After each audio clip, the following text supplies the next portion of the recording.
Today, we trek into a mysterious cave teeming with treacherous traps. They will test how your brain works in extreme conditions. And if you pass them all and come out alive, congrats! You have ultimate survival skills. Please remember to share your results in the comments. Here we go. You enter the cave and find yourself in a pretty large hall where strange little people in weird masks meet and greet you. They take you to a table in the middle of the hall, and they seat you in front of it, gently but firmly. One of the masked individuals puts 3 muffins on the table before you. You're pleasantly surprised by their hospitality, but they start sneering under the masks, and you realize there's something wrong with the treats. It's the first trap. The person who laid out the muffins on the table explains what's inside the muffins in a creaky voice. The first one has some boiled nettle leaves in it. The second one is swarming with live ants. And the third one is seemingly filled with chocolate, but it's actually mud. So, which one would you choose to eat?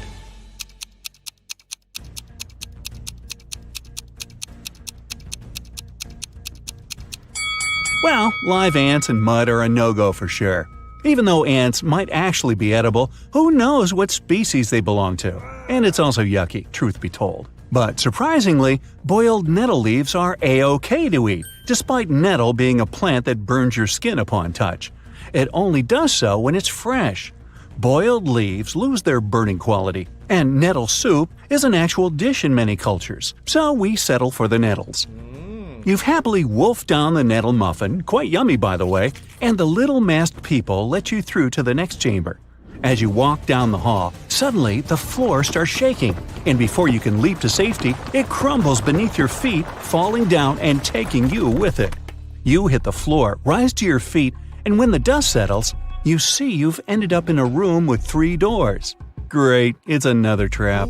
Each door has a warning sign on it, and there's also a panel with 3 levers marked A, B, and C, of course. Each of the levers opens a specific combination of doors, not just a single one. The sign on the first door says it contains swarms of mosquitoes just waiting to drink you dry. There is toxic gas behind the second door, which will fill the chamber you're in as soon as you open the door. And the third door releases a powerful stream of water that will wash away everything it hits, but it will only last 30 seconds. The A lever opens the mosquito door and the gas door. Lever B will open the gas door and the water door. And the C lever will release the stream of water and the mosquitoes. Oh goody. Which one would you pull?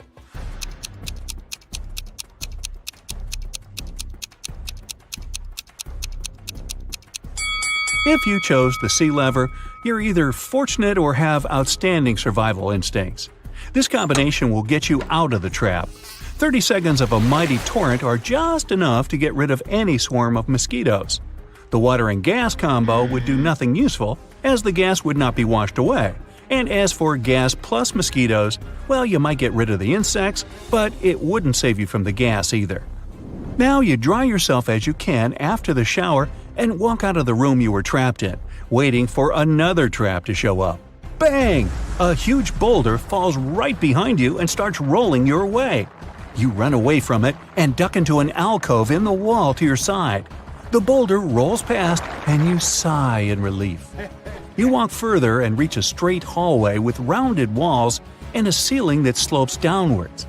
With a thunderous crash, another boulder smashes through the ceiling and comes barreling towards you fast. The boulder fits the tunnel perfectly, and there's no hiding place to get away from it now. A few feet ahead of you are a series of tripwires that stretch from floor to ceiling close to each other. They're very sensitive, and each one will cause a bottomless pit to open right beneath your feet if you touch it. To your left is another alcove in the wall, but if you attempt to squeeze into it, the boulder will press you with some force against the wall as it passes, and the wall has nails sticking out of it from floor to ceiling. Down by your feet is a hole in the floor, but it's only a couple of inches deep. On the bright side, there are no nails in it. So, what's your choice? A. Try to slip between the tripwires. B. Squeeze yourself into the nailed wall. Or C. Lie down in the hole in the floor.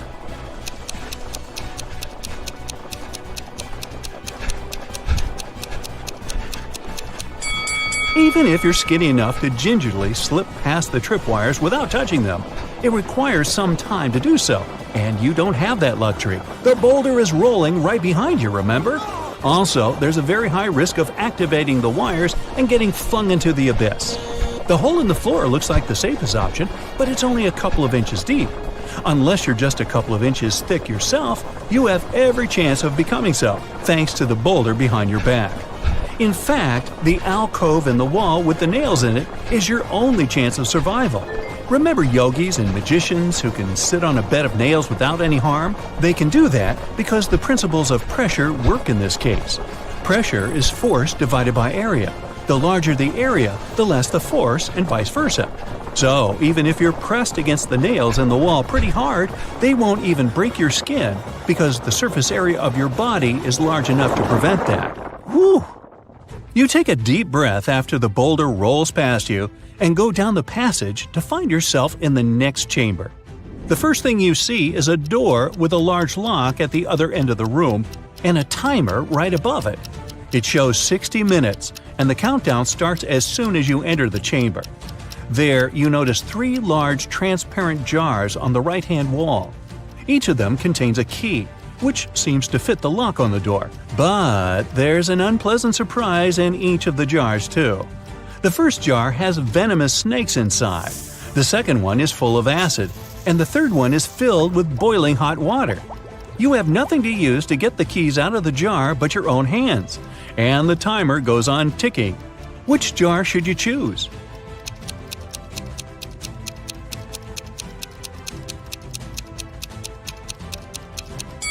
Snakes won't bite unless you scare them, and trying to get the key from their jar definitely qualifies as a scary action, so don't even try that one. Acid isn't an excellent choice either, obviously. The timer is actually a hint. Hot water cools down with time, and an hour is more than enough for it to become lukewarm. Just wait until it's cool enough to be bearable and get that key.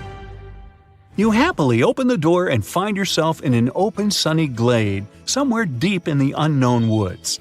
You've made it out, but how do you get back home? In the sky, you see a helicopter flying by. It seems they don't see you. The chopper almost flies away, and you need to do something quick to make the pilot notice you. In the grass in front of you, there's a box of matches, a pile of large twigs, and a pocket mirror. What should you do?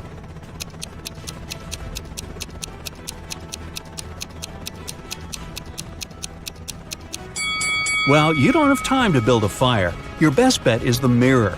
Catch a ray of sunlight and point its reflection at the helicopter, trying to hit the windscreen with it. Yes, you've been spotted! The pilot brings the chopper down, and you've successfully escaped the treacherous cave. Okay, fess up. What's your result? Wow. While working late at night in a top-secret laboratory, Michael finally managed to create the DNA of a hybrid monstrous creature. After all that hard work, he decided to grab a quick coffee and donut as a little reward. But he came back and saw that the specimen had disappeared from the incubator. Michael lined up Ryan, Jeff, and Laura and confronted them. Who took an important top-secret piece of research I was working on? Ryan said he'd been busy doing some additional research on a separate project and had no idea what was going on. Jeff said he hadn't touched the hybrid creature and had been in the archives digging through some files he needed. And Laura said she'd been in the bathroom the whole time. So, who took the specimen?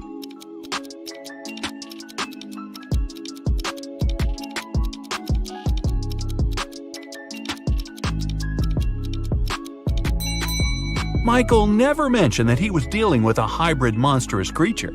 Jeff just let himself get caught. Better think smart next time. Anne absolutely loathes winter, but just like anyone else, she has to go out and do stuff. She had just moved to a snowy city for work and experiences some of the coldest winters. But she managed to make it to the mall to do some quick shopping through a huge blizzard. When she came back to her parked car, she discovered that someone broke into it and took her belongings.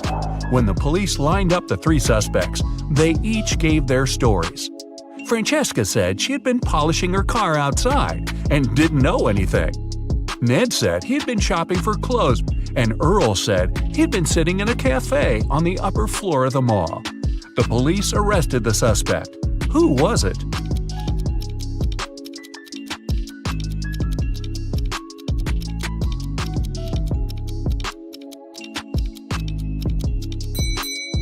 Francesca.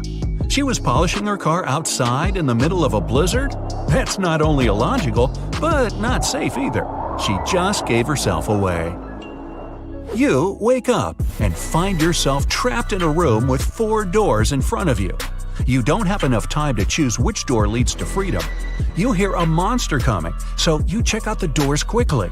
The leftmost door has a sign on it saying, "Take the door on the right to break free."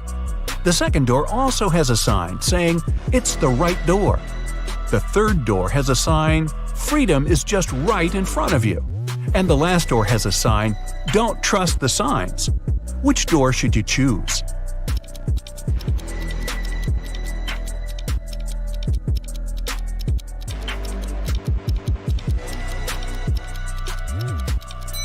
The last door. It says not to trust the signs, but it doesn't mean that they're lying. The first door says to take the door on the right. Not necessarily the last door on the right, but just the one on the right.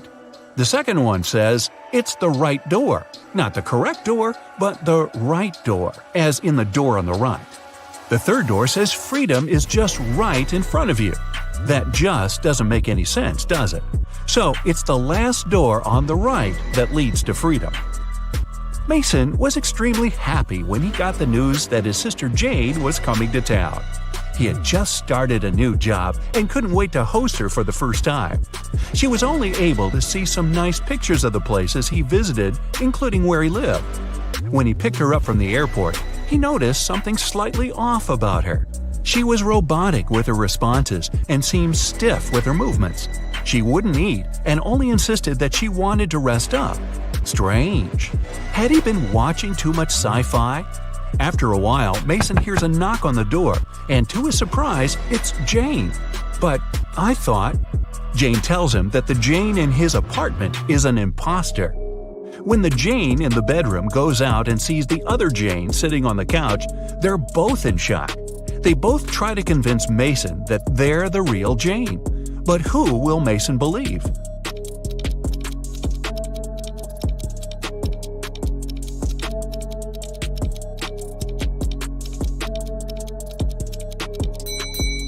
It's pretty normal to come back from a trip pretty tired and wanting to rest.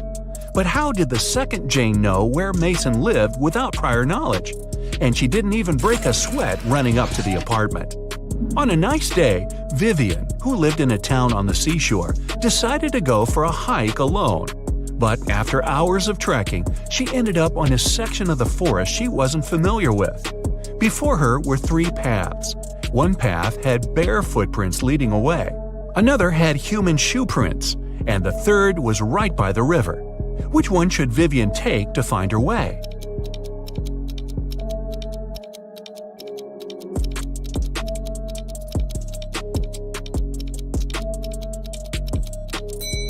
The river path. Since she lives in a coastal town, the river mouth most likely ends up in the sea. That way, she could figure out where she is. Melissa is sharing a train car with 3 other people. It's a very hot day and the air conditioner doesn't even work.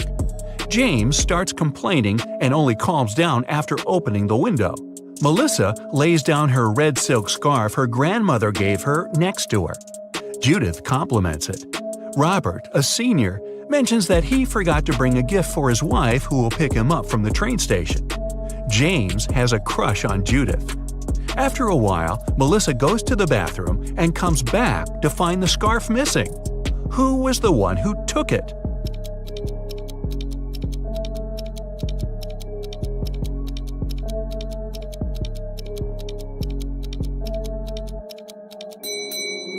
None of them. It was a hot day and James opened the window. The wind sent the scarf flying right out of it. Some zombies have Diego trapped in a room. They're surrounding him. He's stuck and can't escape. Their arms are breaking in and reaching for him. When Diego looks around, he realizes that he's in a small newspaper stand with magazines and pocketbooks. And looking around him more attentively, he finds a roll of tape nearby. How can he avoid those nasty bites?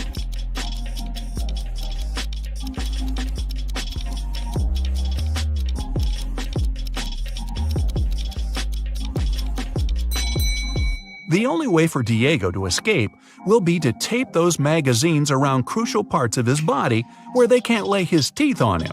It'll be light enough for him to run away from the zombies without getting hurt. Plus, he'll have plenty of reading material for the road. Evan got lost in a forest, and just his luck, it was snowing. The only thing the police searching for him found were 4 parallel lines leading into the forest. Something doesn't seem right, they thought, and took several people into questioning. Nick said he had been at the store buying some groceries. Vanessa said she'd been babysitting. Christina had been at work the whole time. After hearing the stories, they arrested Nick. Why?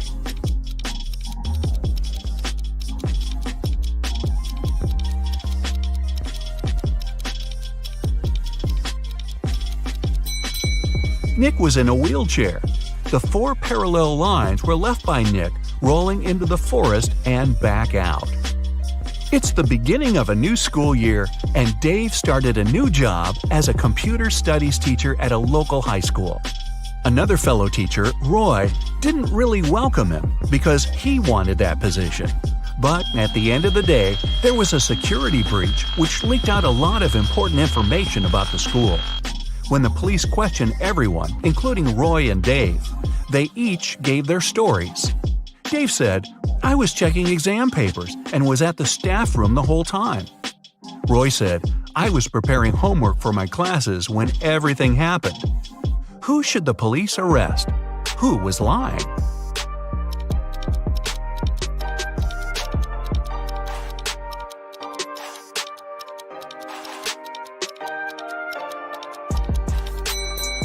Dave. There wouldn't be any exams on the first day of school. Gareth is in a pickle. He's at the police station looking at the lined-up suspects, one of whom stole Beth's bag while she was having a picnic in the park. He observes them. Beth describes the culprit as someone big, no hair, and wearing a black jacket.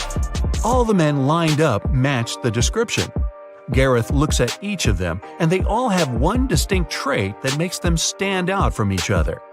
Suspect number 1 has a beard. Number 2 is wearing shorts.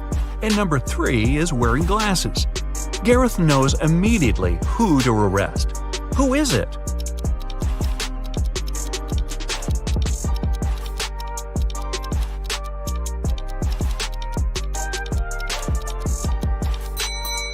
Suspect number 1 has dirt all over his boots.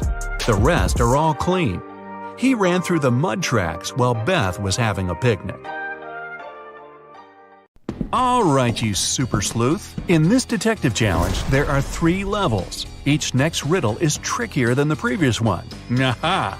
To get to the end and find out your results, you'll need to concentrate hard and use all your detective skills.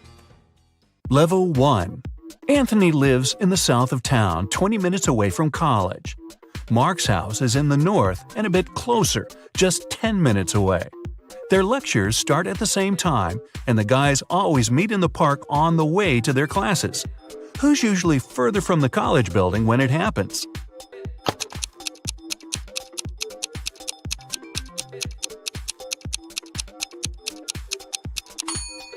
The boys meet at the same point.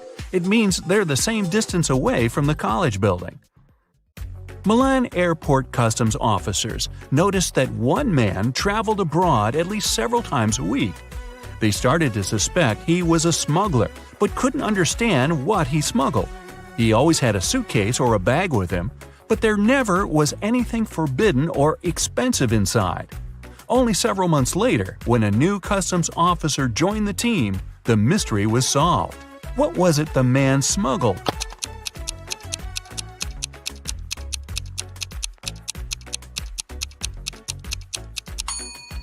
He smuggled designer suitcases and bags. Detective Dan Carlos was following a criminal who had stolen his watch. This person, Dan didn't see whether it was a man or a woman, ran for a hospital building and disappeared inside. When the detective rushed through the doors, he saw two doctors examining their patients. One of them had to be the criminal he was looking for. But which one?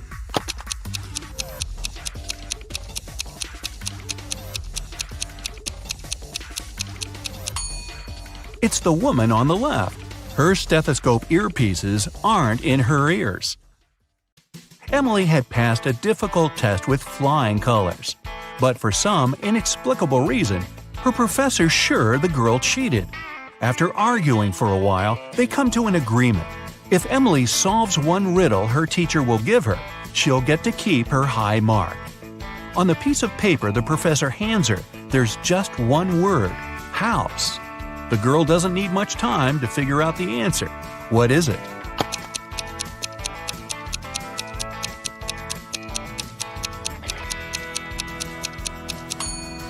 In this case, the color matters. The answer is greenhouse. Little Adam knew his older brother Philip got some money for his birthday. But however hard Adam tried, he couldn't find it. One day, when Philip was away, the boy sneaked into his brother's room. There was no money, but Adam found a map. The older boy had hidden the cash in the garden. Adam followed the instructions to a T. 10 steps to the left, 15 to the right, then 8 straight ahead. It must be here. The boy started to dig. He wasted 2 hours and still found nothing. Did Philip trick his little brother?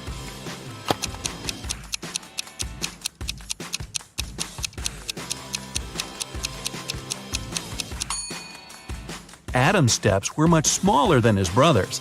That's why he was digging in the wrong place. Level 2. It was the middle of a working day, and Helen was in her office. Suddenly, her home security system informed her there was someone inside. The woman called the police. She was sure the intruder had been sent by her competitors.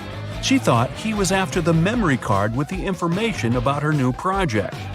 When the police arrived, there was indeed a man in the house. They searched him but found no memory card. He couldn't have swallowed it.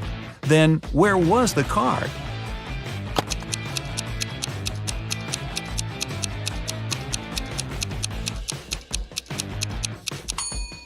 When the police got him, the man secretly slipped the memory card into one officer's pocket. After being searched, the criminal retrieved the card. The manager of a ski resort has gone missing. The police suspect 3 people that are staying at the hotel. Unfortunately, no one can find any of these people. They're probably on the slopes skiing. The police officers have no time to waste and decide to examine their rooms. Look at the suspect's stuff and say who is behind the disappearance of the manager.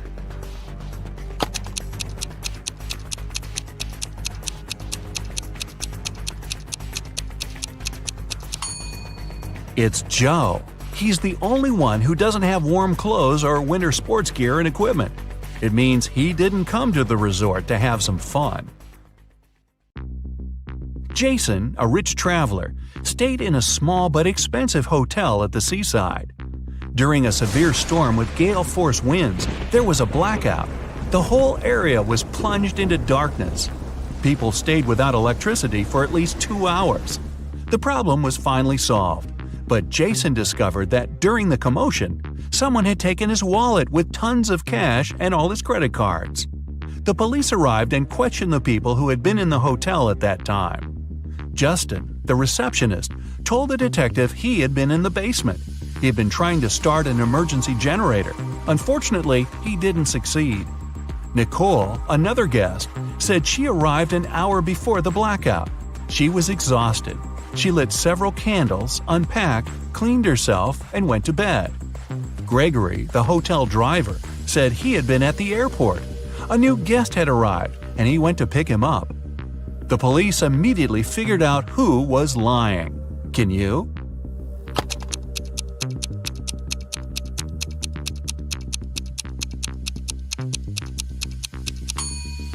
The blackout was caused by a bad storm, and planes don't fly in such windy weather. Then how could someone arrive by airplane? Gregory lied. In the 22nd century, robots live among people, and it's nothing out of the ordinary. But sometimes they resemble people so much it makes detective work way harder. Like this time. Eric Blank, an experienced police officer, has to figure out which of the 3 suspects is guilty of identity theft. He knows for sure the culprit is a robot. But who isn't human?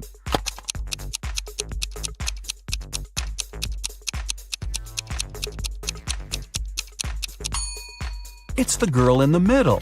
She has a USB port on the side of her neck. Level 3. Maria had to take part in a very important sports competition. But several days before the event, her boyfriend, Keith, found out the girl had disappeared. The only thing she left behind was a note. "I'm sorry, I had to leave. We'll never see each other again. Please call my sister Jenny. Her phone number is 2121-736362. Confused by the message, Keith went to the police. "I think Maria was taken away against her will and made to write this note. She is an only child in the family and doesn't have a sister." The police started an investigation. They found 3 people who could be behind the disappearance. Cheryl, Maria's competitor, said she had been at her mom's house resting before the competition. Aaron, Cheryl's coach, told the police he'd been spending all his time at the gym. And Kyle, Maria's coach, said he had felt unwell and stayed in bed. Who knows something about Maria's whereabouts?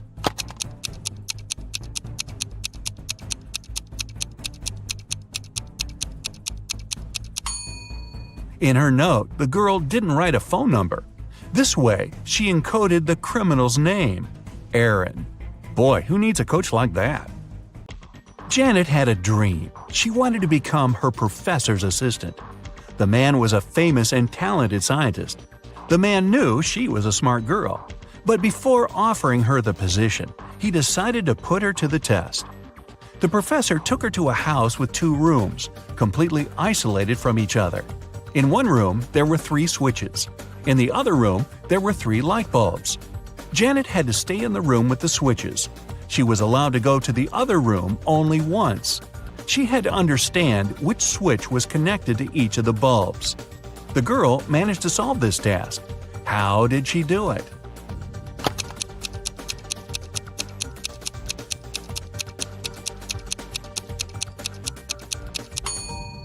She turned on the first switch and waited for a minute. Then she turned it off. After that, she flipped the second switch and went inside the room with the bulbs. One of the bulbs was on. It was the one connected to the second switch. Janet touched the remaining bulbs. The warm one was connected to the first switch, and the cold one was linked to the third switch. Kyle lived on the 6th floor of an apartment building. Once, the man was having his coffee on the balcony. Suddenly, he spotted a woman on the 8th floor of the building opposite his. She opened the window and threw something with a great force. In no more than a minute, Kyle jumped to his feet and ran to call the ambulance. They arrived soon and rushed the woman to a hospital. What did she throw out of the window?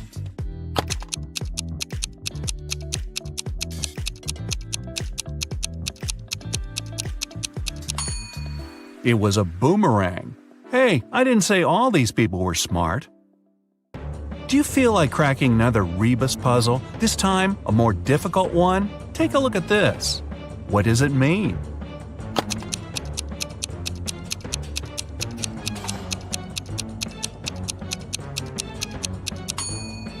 Safety in numbers. If you've managed to get through the first level, you have better logical skills than many other people. Watching more detective movies can make your observation skills sharper. If you've left behind 2 levels, congrats! You must have strong analytical thinking skills. Just pay a bit more attention to details. If you've passed all 3 levels, wow, way to go! Very few people can get to this point. You must be the one people ask for advice in tricky situations, because you can find a solution to any problem. Welcome to Brightside U. You've got one more final before break, all riddles. Jot down your answers, and we'll see what your score means at the end of the video. The university president's looking nervous. He gets to his office and opens the door. It's the end of the semester, and all the students are about to take their finals, except Intro to Geography. The teacher had to postpone that final for some reason. When he sits at his desk, he discovers that someone's been rummaging through his papers. They've stolen the physics final.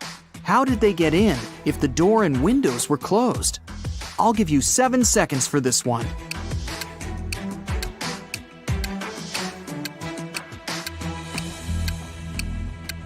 That ventilation panel above the president's desk, it's been moved. Someone crawled all the way through there. Impressive. But who did it? To answer that, you need to solve a bunch of other riddles first. Then maybe you'll figure out the mystery at the end of the video. The president leaves his office and walks down the hall. There's a loud crack, and the power goes out all over the building. Someone must have flipped all the fuses. He heads down to the break room to see what's up. I mean, he's the president after all. Yep, someone's been messing around down here.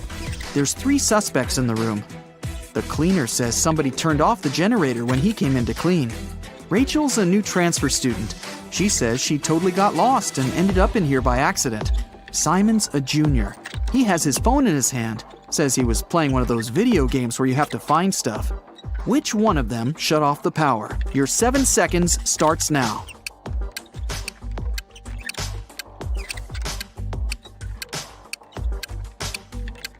It was Rachel. It's the end of the semester. She wouldn't have transferred right before finals. But why did she do it? Maybe she wanted to disrupt the physics final. He turns the power back on. Ugh, hungry. Probably a good time to grab a quick snack.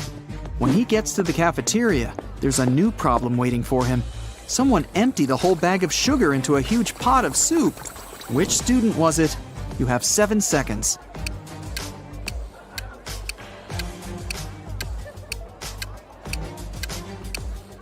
All the suspects have bowls of soup in front of them, but one of them doesn't have a spoon, just a fork. He was never going to eat the soup. He knew it would taste disgusting. Just as the president finishes up his sandwich, he gets a text. It's from a professor. He needs help in his office ASAP. In the office are 3 students, standing around and looking guilty. The professor claims one of them graffitied the painting on his wall. Which one did it? You've got 7 seconds to figure it out.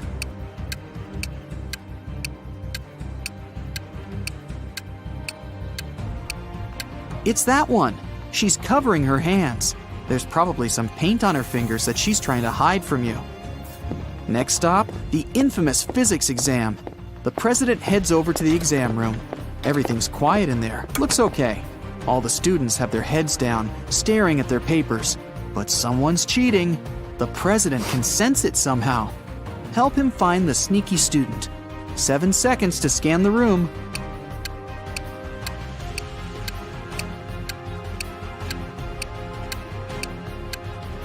It's the guy with his legs crossed. Clever. He wrote the answers on his calf muscle. But where did he even get those answers? After a brief shakedown, he spills the beans. He got them from a friend. That hassle's over. Time for a coffee and a snack. A big one. But just then, a piercing beep smashes through the silence. The fire alarm! Oh, come on. Students file out of their classrooms, and the entire university has to be evacuated. The students are standing outside, looking at the building. No fire, no smoke even. The president gets a text from the alarm company. The alarm was triggered by a person, not a smoke detector. The president looks around. Time to round up the usual 4 suspects.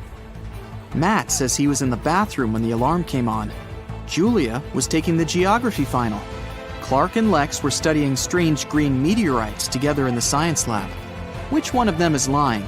You have 7 seconds starting now.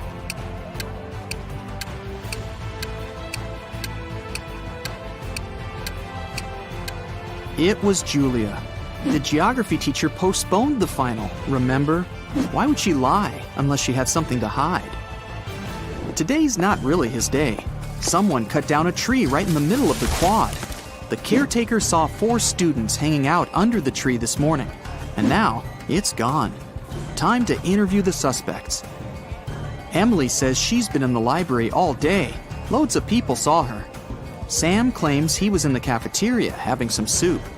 Lewis was in the physics final. And Michael says he's been hitting the weights all day, trying to get buff for the beach. Who cut down the tree? Your 7 seconds starts now.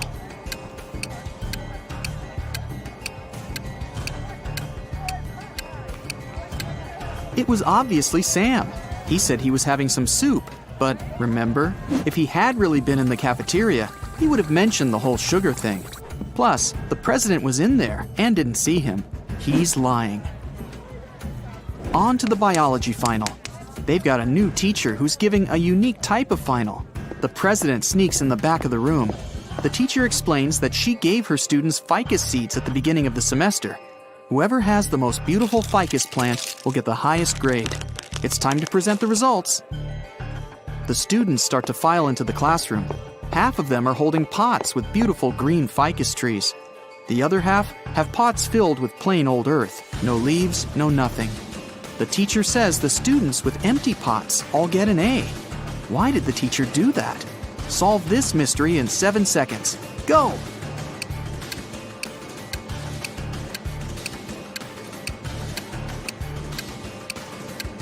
At the beginning of the semester, she gave everyone fake ficus seeds. The students who showed up with full-blooming plants must have bought a full-grown plant and stuck it in the pot. Ha! Busted! Last final of the day, philosophy. The young teacher is in there, waiting for all the students to take their seats. After that, he puts a bust of an ancient Greek philosopher on the table. The teacher says, "Write a short essay on the following topic: why this bust doesn't exist. The student with the most convincing argument gets an A, while everyone else gets a C." Huh, tough teacher. After an hour, the students hand in their papers. Most of them filled up the front and back, but one student only wrote 2 words, and she got the A. What did she write? I'll give you 7 seconds to figure it out.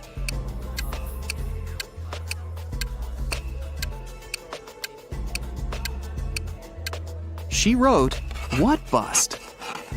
The president heads outside again, this time for the parking lot. What? Someone took the tire right off of his car. How's he gonna get home? He still has a spare tire in his trunk, but the thieves took the bolts too. All 4 of them. What can he do? You have 7 seconds to come up with a plan.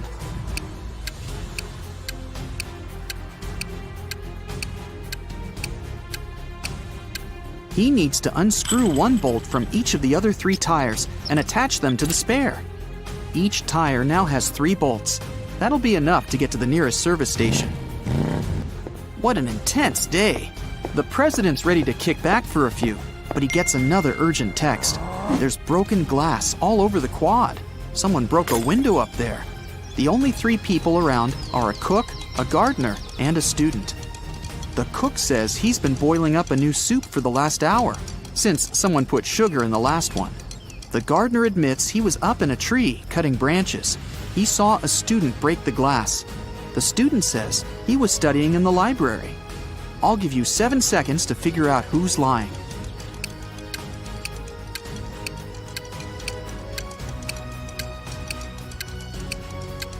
The gardener's lying. How could he have been up in the tree? It had already been stolen. He broke the glass, probably just by accident. The day's finally over. The president heads over for the best tradition on campus, the post-finals party. It's in the basketball arena. There are lights, decorations, and even a DJ. Everyone's dressed up, looking relieved. Finals are over. The party goes all night, but around 4 a.m., someone accidentally slams the doors too hard, and it triggers the automatic locks. Everyone's trapped. The president can be the hero of the party. He just needs to find a way out, grab the spare keys from his office, and open the door from the outside. But how? One of the students, Eric, says he knows how to get out of the gym through a vent. The president looks at him, and his face goes red with anger. Why?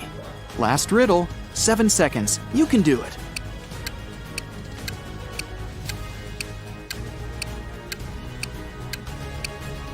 Eric just gave himself away. He's obviously been in the ventilation shafts before, so it was probably him who stole the physics final. How did you do? Count up your correct answers, and let's see how you fared on your final exam. 0 to 3 points. Looks like you'll need to sign up for some classes over break. Keep watching Riddle videos. You'll get better in no time. 4 to 7 points. Solid B+, but I'm sure you can do better next time. 8 to 12 points. You nailed that final. Leave your books in your locker and enjoy your well-deserved vacation.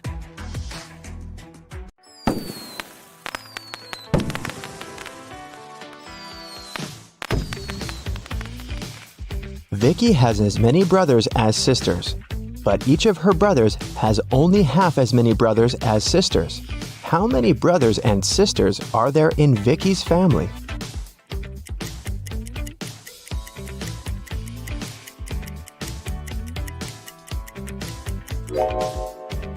The correct answer is 4 sisters and 3 brothers. The key to solving this is to keep it simple. Just count the sisters and brothers in total and in terms of their own number of siblings.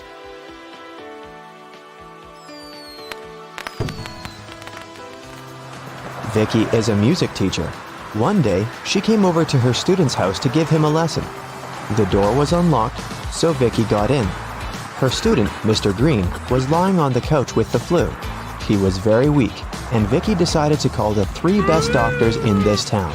Since Mr. Green was really rich and influential, many people wanted to get rid of him. That's why his bodyguards had to search the doctors before they began any treatment. It turned out that one of the doctors was a criminal. Can you tell which one?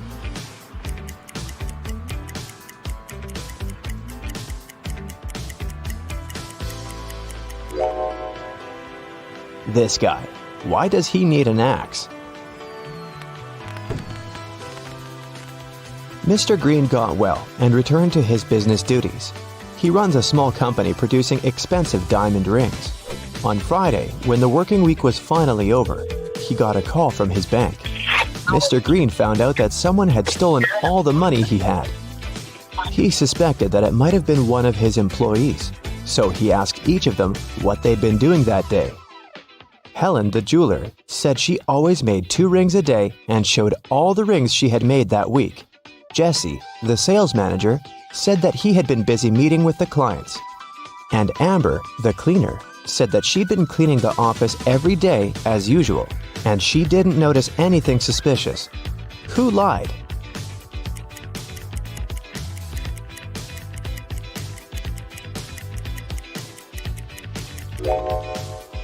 Helen. There are 5 working days in a regular week. She said she made 2 rings a day, but she only showed 8 rings. It means she missed 1 day of work. Vicki was walking down a shopping mall. Suddenly, she heard screams. Looking outside the window and saw 2 women in big trouble. Can you tell who has more chances to survive?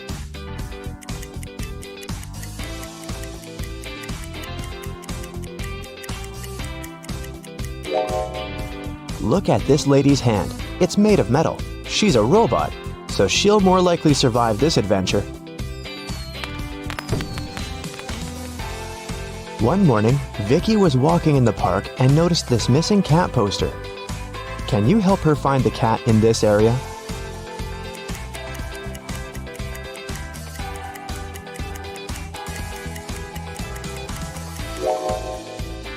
It's hiding in this old lady's bag.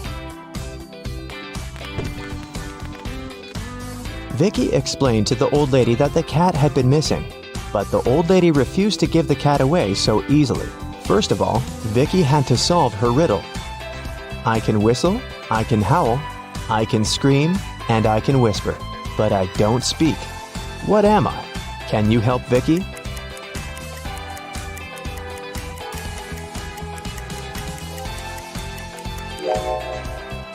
The correct answer is wind. After getting the cat, Vicki headed to its owner's home.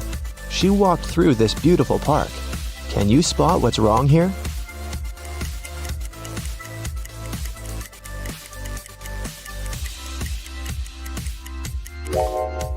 This bench doesn't have legs. It's literally flying in the air. Vicki brought the cat to its owner, Diana. She was very glad to get her pet back and invited Vicki for dinner. Vicki was very hungry and agreed. Diana served these 4 dishes with various foods, but only one of them is safe to eat. Can you tell which one?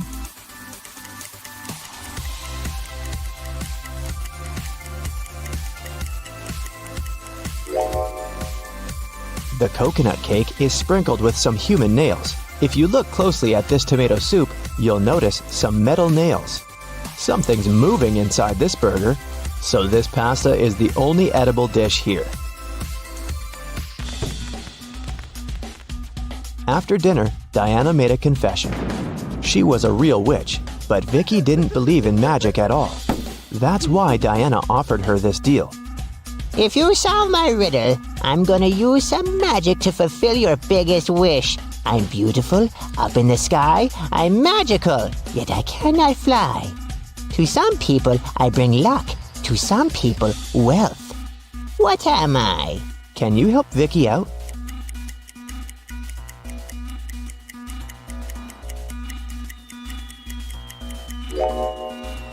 The correct answer is rainbow. Vicki has always wanted to become a famous singer. She received an invitation to a singing contest. Vicki sang beautifully and won first place. After the performance, she drank a glass of water backstage. After that, Vicki felt very sick. The contest manager called the ambulance. Doctors said that someone had poisoned Vicki. The police questioned 3 suspects and searched their bags. Lily said, "I was crying in the dressing room. This contest meant so much to me." Jessica said, "Who do you think I am? Singers should stand for each other." And Rose said, "I was outside the music hall with Lily. She was crying because she had lost this competition." Who poisoned Vicki?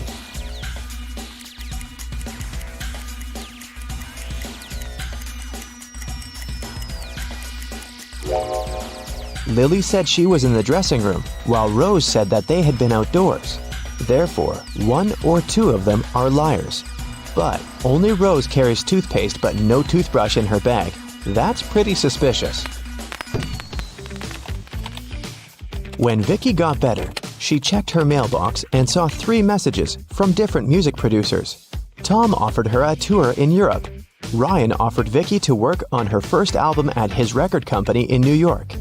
And Joanna sent this invitation to participate in a TV show. But only one of these offers is real. Can you help Vicki make the right choice?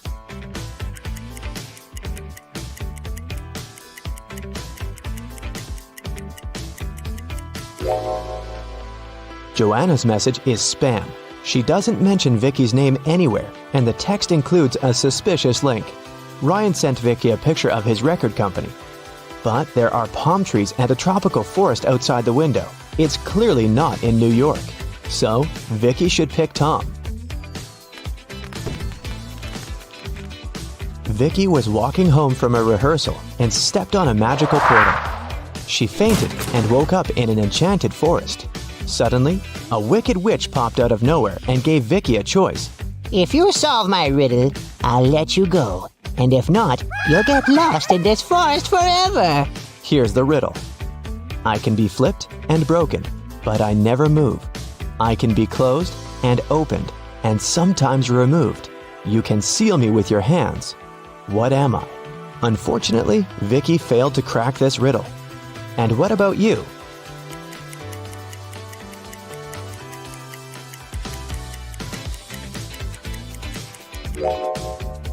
The correct answer is a deal.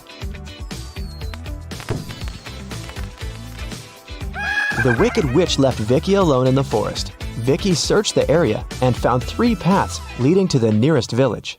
The first path goes through hungry wolves. Giant mutant plants are waiting in the second path. They eat all mammals, including human beings. And the third path is covered with a bunch of bugs and worms. Which way should Vicki go?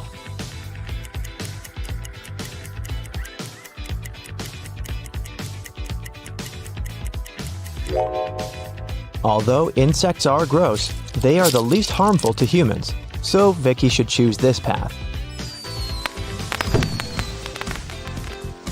Vicki got very hungry and decided to find some food in the village. When she came closer, she realized the gates were locked. Can you help her guess the right code?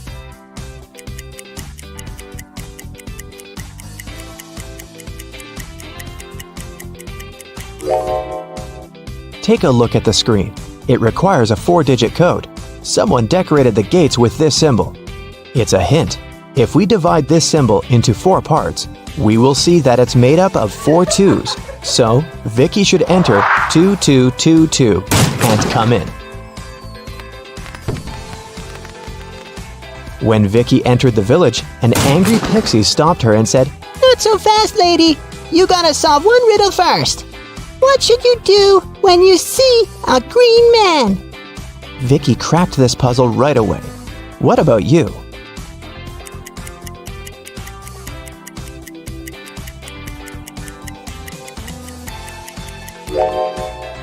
You should cross the road. Vicki solved it so easily because she was standing next to a traffic light. It turned out it wasn't an ordinary village. Various magical creatures lived here together. Vicki entered the local club and asked for some food. But the owner, Werewolf Fred, said, "If you want to eat, you gotta work." Now Vicki's job is to check the guests' ID cards. She shouldn't let suspicious persons or those under 21 get inside. Take a look at these 3 ID cards and figure out who shouldn't enter the club.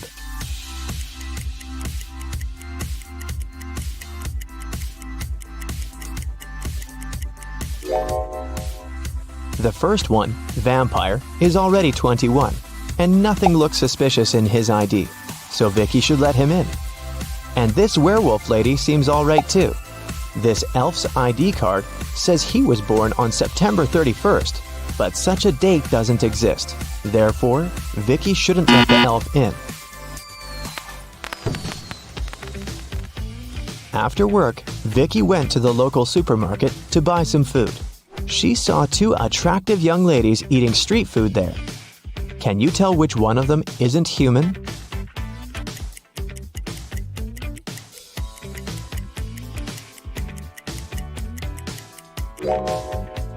Take a closer look at this ice cream. Raw meat? This lady is definitely a werewolf. Vicki liked this village and decided to stay there. She met the love of her life, and 2 years later, they got engaged. Today is her wedding day. Can you guess who her husband is?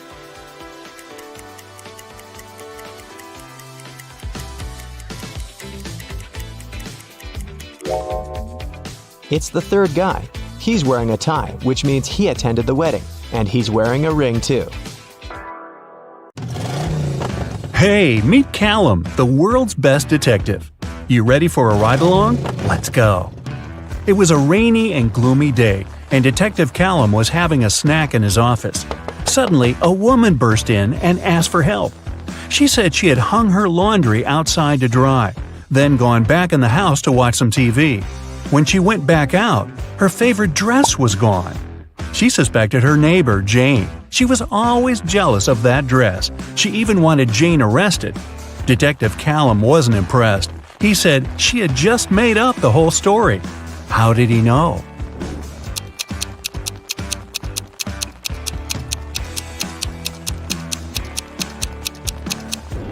It was a rainy day. Who'd be silly enough to hang their laundry up outside? There was a speedy thief in town who ran so fast that no one could catch her. After a lucky tip-off, the police saw a woman climb in through a store window. They surrounded the store. Inside were 3 women. Detective Callum was called in to interrogate them and identify the thief. When the detective arrived, he didn't even need to ask a single question. He knew exactly who the thief was. Which one was it?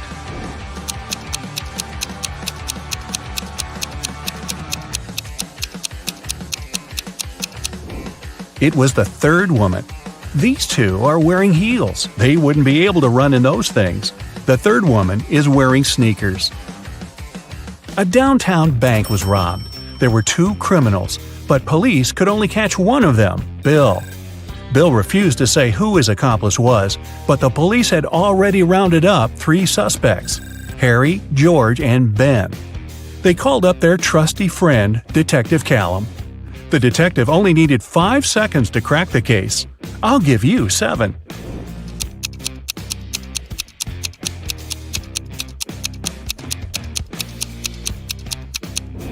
It's Ben. Look, he has the exact same tattoo as Bill. Several women had gone missing recently, and even though it was a small town, police just couldn't catch a break. No clues for months. One day, Callum spotted the kidnapper going into a small abandoned shed. When he burst in, he found himself looking at 3 women. They all said they were locked in this small room and hadn't been out in months. But Callum knew one of them must be the kidnapper who was just pretending to be a victim. The first woman said her name was Genesis. She had been there about 8 months. The second woman, Tatum, said she had been there about 6. The third woman, Chloe, said she'd only been locked up for about 2 months. The detective knew exactly who the kidnapper was. Do you?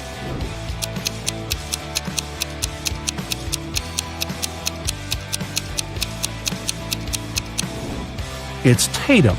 Look at her nails. She has a fresh manicure. 6 months? Yeah, right. The owner of an ice cream parlor filed a theft report.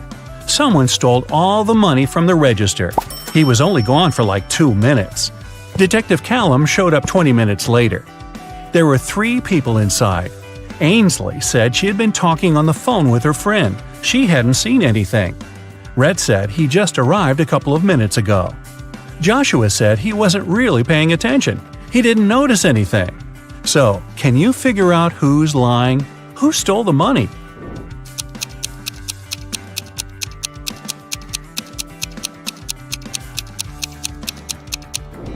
Red said he had just arrived, but his ice cream's already melted.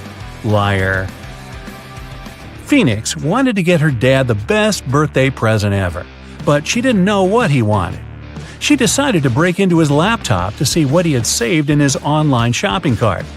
One problem, the laptop required a password, and Phoenix didn't know it. Luckily, there was a note next to it.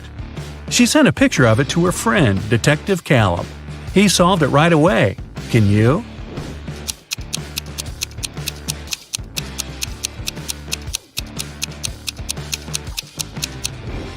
The note doesn't make sense because it's upside down.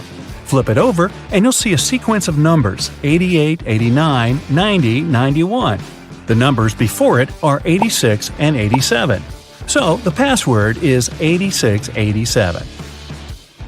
Detective Callum traveled to a small neighboring city where young women were being kidnapped every day. 4 had already gone missing. They all lived on the same street. Their names were Ava, Bella, Celeste, and Daphne. There were only 3 women left on the street: Ava, Riley, and Georgia. Callum had to act fast. Who would be the next target?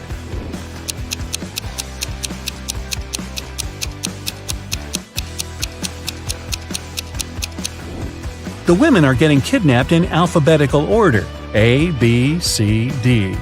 The next target will be Ava. Mr. Coleman's mansion was robbed while he was on vacation. He immediately called Detective Callum. Everyone who had been to the house got interrogated. Sydney, his sister, said she'd gone to the house a couple of times to find some papers on Mr. Coleman's desk. Samantha, the gardener, said she'd come every week to water the plants. Asher, the cleaner, said he'd come every Friday to clean the house. Callum found all 3 of their fingerprints on Mr. Coleman's desk. He now knew exactly who the robber was. Who?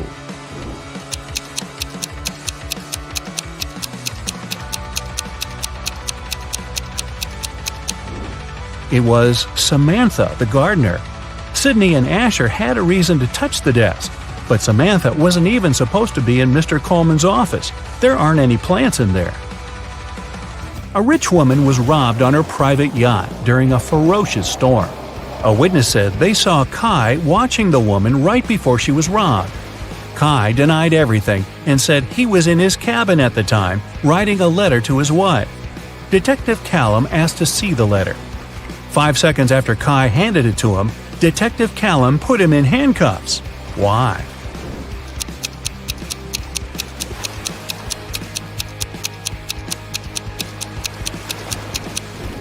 Kai said he wrote the letter during the storm. There's no way his writing could be this neat when the entire yacht was swaying around like crazy. Logan, a young businessman, was poisoned in his house. Detective Callum was on the scene. Pretty soon he had 3 suspects. Logan's girlfriend, Michaela. She said she hadn't seen him that day because she was busy at work. Next, there was his business partner, Rob. Rob said they'd had an argument and they both got pretty angry, but he hadn't poisoned Logan. The last suspect was Blair, the driver. She said she wouldn't know how to poison someone even if she wanted to. Who should Detective Callum arrest?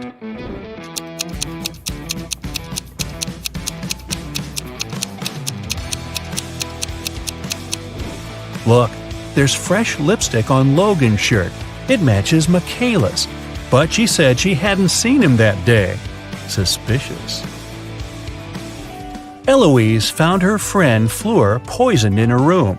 She called Callum and told him she was walking past Fleur's house and noticed her light was on.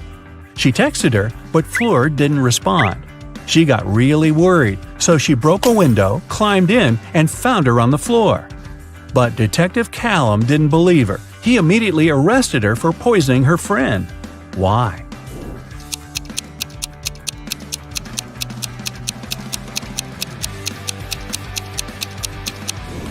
Eloise said she broke a window to get in. If that was true, the broken glass should be inside the room, but it wasn't. Eloise had to cover her tracks, so she broke the glass later from the inside. A college student was robbed during a flag presentation. Detective Callum arrived to investigate the case and interrogated several suspects. Kennedy said that she was in the bathroom at the time. Gavin said he'd noticed that the Japanese flag was hanging upside down, so he'd gone over to fix it. Eleanor said that the student who was robbed was her best friend. She would never do that. Who's guilty?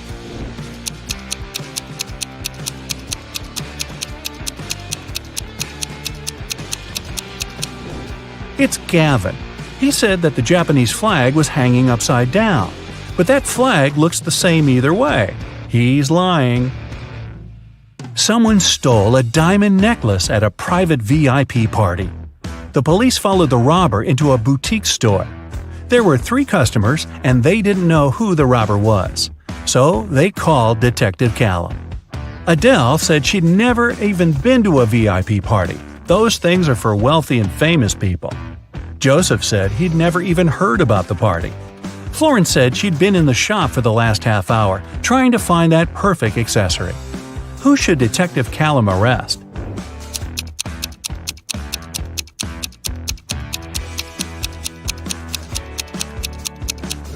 Adele. She's wearing a gold bracelet and earrings.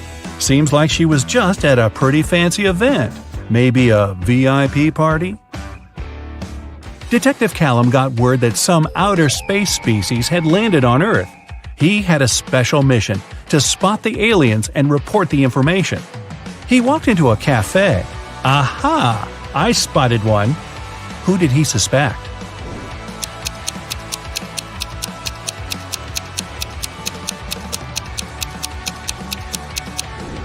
It's that dark-haired guy.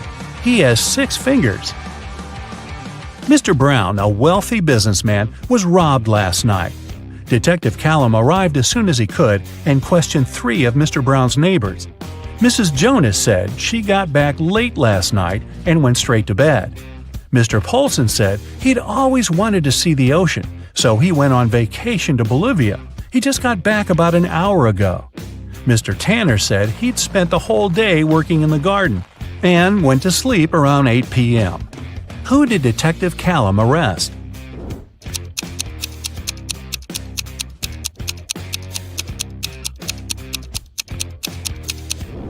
Mr. Paulson. He said he went to Bolivia to see the ocean, but Bolivia isn't next to an ocean. Richard ran into his boss's office. Finn had just hit him in the bathroom for not helping him with his weekly sales presentation. But Finn denied it all.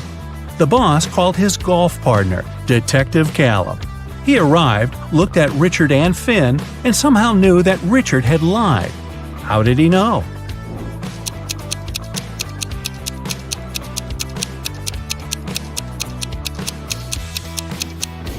Richard's bruise is on the right side of his face. Finn is eating a sandwich and holding it in his right hand. He's right-handed. If Finn had really hit Richard, the bruise would be on the left side of his face. Kitty entered a bookstore to get some art supplies. At one point, she met an elf and accidentally stepped on his foot. Ow! The elf got very angry and teleported her to his fairy world.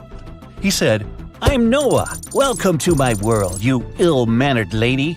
If you can solve all my riddles, I'll help you find your way home. But if you don't, you'll turn into a tree and stay in this enchanted forest forever." So, here comes the first riddle.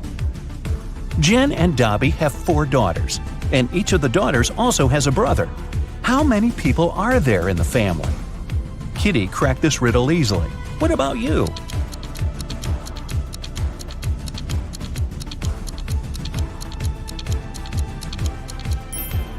The correct answer is 7. Noah took Kitty to the elf village. There they met Mr. Raspberry. He was very upset. Someone had stolen all berries from his trees. Noah suggested Kitty should find the thief. She questioned 4 suspects. Alice said, "I'm allergic to berries and stay away from them." Mia said that she'd been busy all morning helping her granny pick apples in her garden. Javier confessed that he had been on a secret date. He refused to reveal the name of his girlfriend. And Fiona said, "Are you kidding? I love my manicure too much to spoil it by picking berries." So, who's the thief?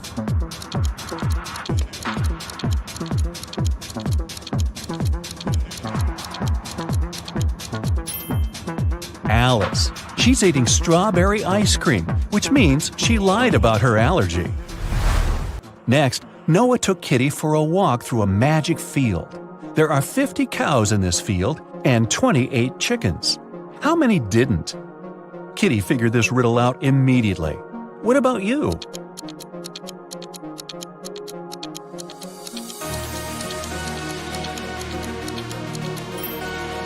The correct answer is 30. It's a play on words. 20 cows ate chickens, which means that 30 cows didn't. The guy's next stop was a jewelry store. The local jeweler, Jonas, had just finished making a beautiful diamond necklace. He put it on the window so that everyone could admire his masterpiece and left for lunch. But when he returned, the necklace was gone. Surprise, surprise. Kitty questioned 3 suspects. The jeweler's assistant, David, said, "I was cleaning silver in the next room and didn't hear anyone enter the store." Billy, who owned a chocolate store 1 floor below, said, "I've spent the entire day with my wife. We've been celebrating our 15th anniversary." And Nina, the cleaning lady, said, "Oh, I've been cleaning the roof and singing when the crime happened. I didn't hear anything." Who's the thief?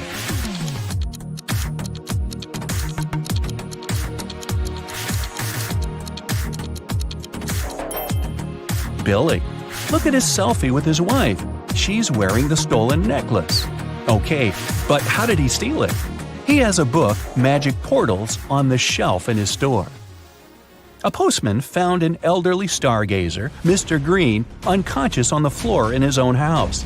Kitty questioned the key suspect, Mike. He was the only person who had been seen near Mr. Green's house the day before. Kitty asked him what he had been doing the previous night.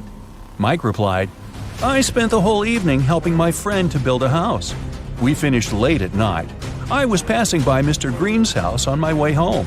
I looked into the window and saw him lying on the floor. I was shocked and called the police." Kitty inspected the house and told the officer to arrest Mike. Why?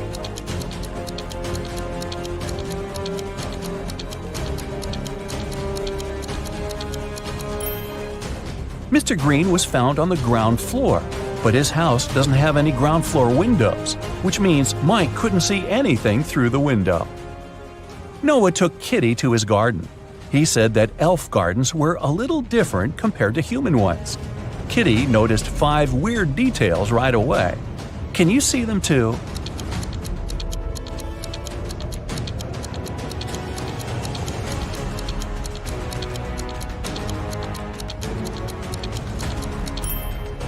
It's snowing, but the flowers are blooming. The trees don't cast any shadows, but Kitty does. The rainbow in the sky is upside down. All squirrels are wearing suits. They usually don't do that in human forests. And this butterfly is talking on the phone. Noah invited Kitty for dinner, but they gotta cook it first. He gave Kitty an old recipe and said she could find all the ingredients in the garden. But the recipe is coded with the help of these symbols. Can you help Kitty find all the ingredients?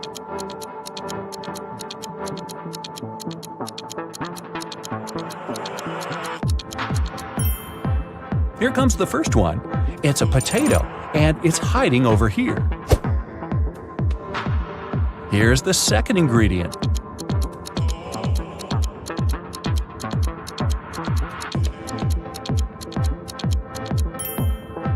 Olives. They're growing over there. What about this puzzle? Any ideas?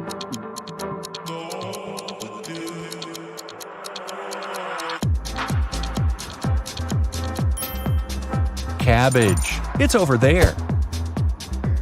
Can you recognize this one?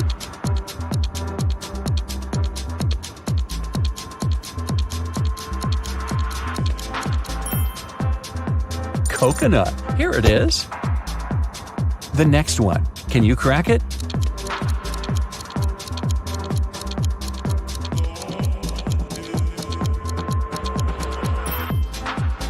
Pineapple. Great job. What about this puzzle?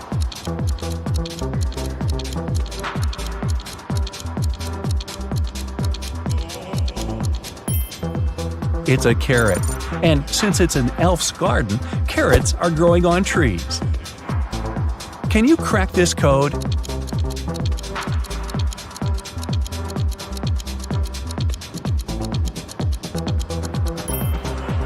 It's a peach, and Kitty can get it over there. Here comes the next ingredient. Any ideas?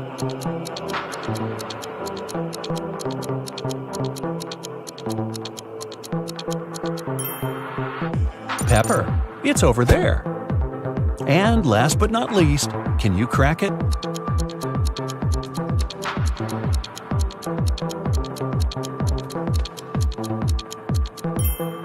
Broccoli. Great job. There's only one broccoli head in this garden, and it's hiding over there. After a delicious dinner, Noah offered Kitty to choose a guest room. He gave her 3 options, but only one of them was safe. Option number 1, a soft bed in the attic. Here's the second option, a cozy sofa in the basement. And the third option is a hammock on an open balcony. Unfortunately, mutant mosquitoes arrive every night. Their poison is safe for elves, but not for humans. Which room should Kitty choose?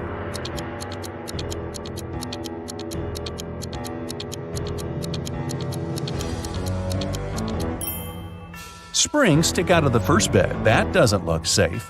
And the sofa is full of bed bugs. Probably not the best company for a sleepover. So Kitty should choose the hammock. She can use this mosquito net to hide from the annoying insects. Next morning, Noah had an appointment. He offered Kitty to meet later in a fancy elf cafe. 4 waiters welcomed her when she arrived there, but one of them was fake. Can you guess who?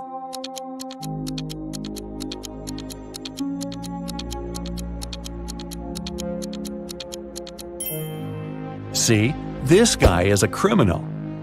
Noah was late, so Kitty ordered breakfast without him and went to the bathroom. The girl left her bag and her wallet on the table. Don't ask me why. When she came back, Noah was sitting at the table. Her food had arrived and her bag was still there, but the money was missing from her wallet. The restaurant security found 3 suspects. Noah said that he had just arrived. He hadn't seen anything suspicious. The waitress said, "I brought the food, but I didn't touch the wallet." The cleaner said that she'd wiped the table but hadn't touched the wallet. The guard found some fingerprints on the wallet, but they all belonged to Kitty. So, who stole the money?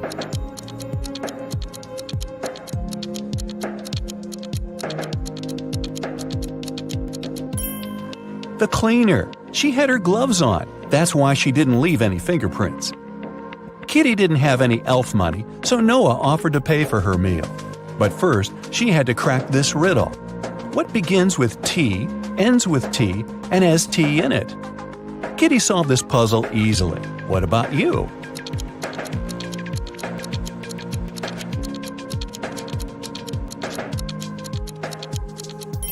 The correct answer is a teapot.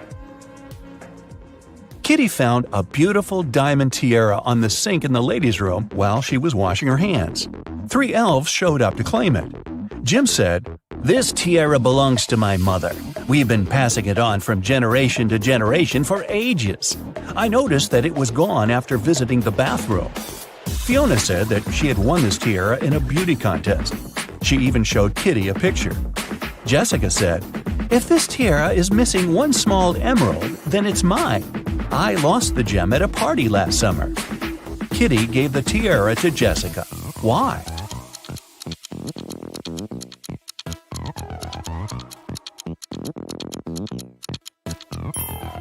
Well, Jim wouldn't have been allowed in the ladies' room. The stones in Fiona's tiara are blue, not green, and Jessica was the only one who knew about the defect. Kitty entered an elf gift store to get some souvenirs for her family. 3 magic creatures entered the store after her. Everything was fine until, suddenly, Kitty heard a loud scream. She turned around and saw an elf lying face down on the table. She quickly called the police and reported the incident. An officer arrived and asked the other 3 customers what they'd been doing when they heard the scream. The goblin said, "I was picking out postcards from the front display." The mermaid was chasing the perfect souvenir mug. She dropped it when she screamed. The pieces were still on the floor. And the wizard said, "I was checking my horoscope on my phone. I'm a Venus by zodiac, you know. My astrologist promised that today would be the most peaceful day of my life." Yeah, right. Can you help Kitty find the criminal?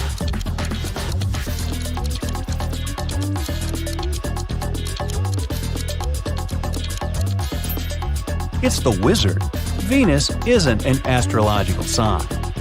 The police arrested the wizard. He got so mad at Kitty that he turned her into a frog. Noah tried all the spells from his books, but nothing helped. So he took Kitty to the jail to beg for the wizard's help. There, Noah saw 2 prisoners. He knew for sure that only one of them would manage to escape. Ooh.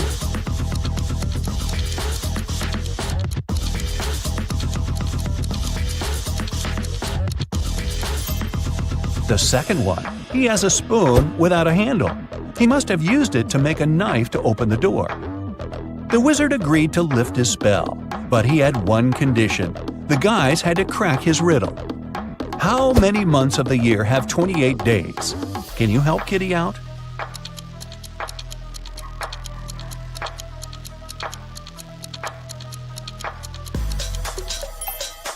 The correct answer is all of them. Noah took Kitty to the local magic store. Kitty asked him what he wanted to buy. Noah answered this way: "It's tall when it's young, and it's short when it's old." What is it? Have you guessed?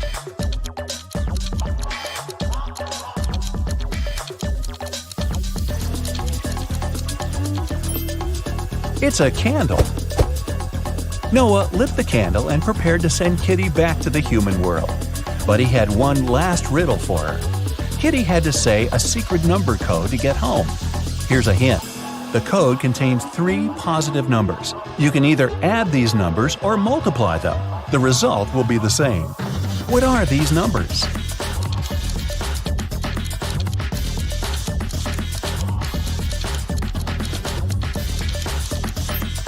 The correct answer is 1, 2, and 3.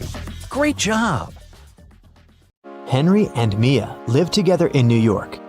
They wanted to run away from big city life and celebrate their anniversary in the wild. So the guys used a special online service and found 3 available options nearby. Bob offered his cozy treehouse in the woods for a reasonable price. Julia offered this fancy geodesic dome with all conveniences. It's a 2-hour drive away from New York. And Crystal offered an old mansion that she'd inherited from her granny. Can you help the guys make the right choice?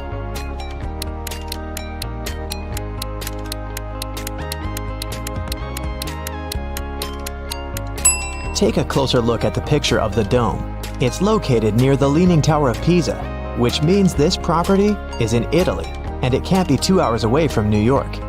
And Crystal's granny's ghost is still in the house, so Mia and Henry should choose the treehouse. The guys contacted Bob, booked the house, and hit the road. Mia is a famous blogger, so she decided to post all milestones of their journey in her stories. Can you spot any differences between these two pictures?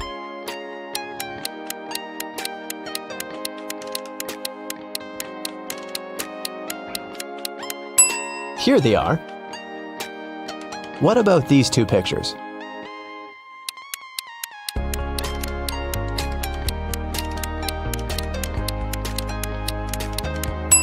There are 3 differences. What can you say about these two? Can you see 3 differences?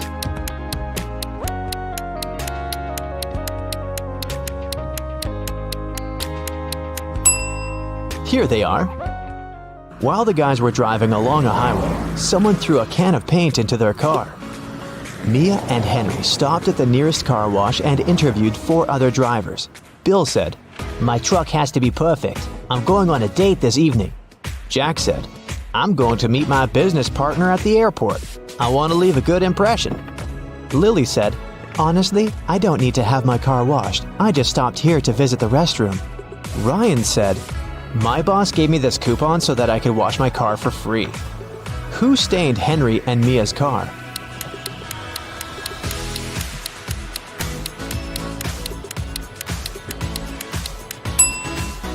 Lily. Her right hand is stained with the paint of the same color, and besides, she has a print of Mia's face on her t-shirt. She's definitely obsessed with her. The guys washed their car and continued on their journey. They had to choose one of these 3 roads to reach their destination. The first one went through toxic swamps. People often get lost in that area. The second path went near a river with creepy sirens. Their singing made everyone jump into the water. And a band of angry robbers was waiting on the 3rd road. Which way should the guys opt for?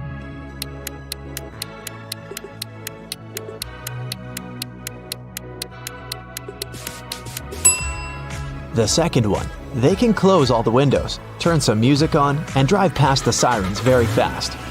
Mia suggested visiting the farmer's market to buy some fresh produce for their romantic weekend. When they entered the marketplace, 3 sellers offered them apples, but only one deal was safe enough. Can you help the guys make the right choice?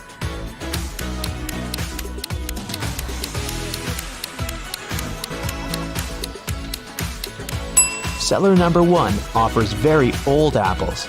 Take a look at the date on the box. They expired 5 years ago. Seller number 3 offers very beautiful apples. But pay attention to his assistant. She's putting shoe polish on the apples to make them look better. So, Mia and Henry should pick the second seller. Henry and Mia left the market and put all their purchases into the car. Suddenly, Henry realized that he'd left a bag with cabbage at the farmer's stall. He returned but couldn't find the bag. Henry questioned 3 people he saw nearby. Vera said, I only eat fruit, mister. See, I've got bananas and apples. Bella said, Yes, I saw your bag. The seller put the cabbage back on the shelf. And the seller said, I don't know what's going on here. I spent the last 10 minutes in the bathroom. Who's lying?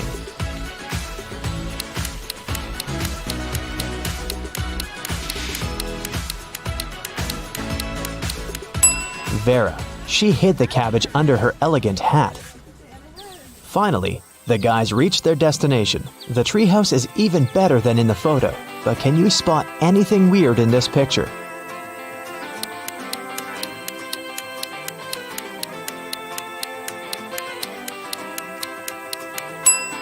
This raccoon is wearing sunglasses.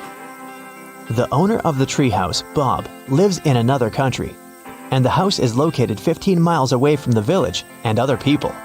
That's why Bob installed a special digital clock on the door. When Henry booked the property, Bob gave him a 6-digit password. But unfortunately, Henry had lost it.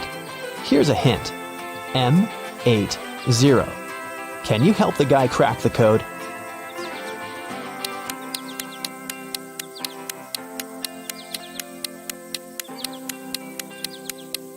These symbols are mirrored digits. Split them apart and you'll get the code 1133CC. The guys unlocked the door. But as soon as Mia entered the living room, she got very scared. She asked Henry to call the police. Why?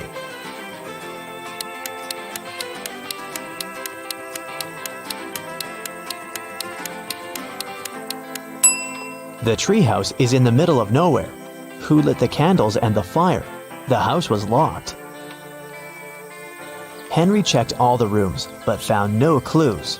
What about you? Any ideas who that could be?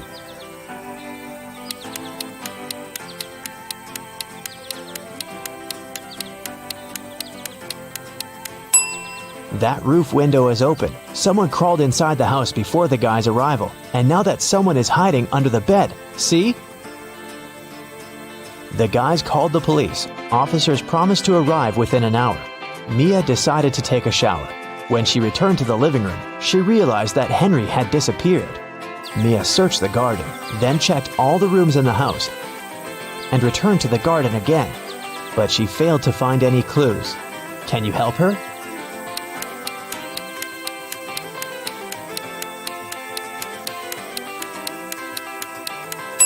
The hot tub was open when Mia began her search, but now it's closed. Pretty suspicious. Mia was walking through the garden. Suddenly, a man in a mask popped out of nowhere and pushed her. Mia stepped on a trap and fell into a deep well. She yelled, "Please help me out!" No one answered, but Mia's phone pinged. The masked man offered her to play a game. Otherwise, she'd have to stay in the well forever. Here's the first riddle. I come in many different colors, and I get bigger when I'm full. I will float away if you don't tie me down, and I will make a loud sound if I break. What am I? Mia nailed it immediately. What about you?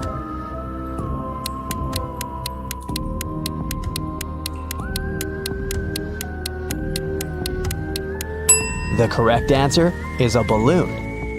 Here's the second question. I can jump and I can climb.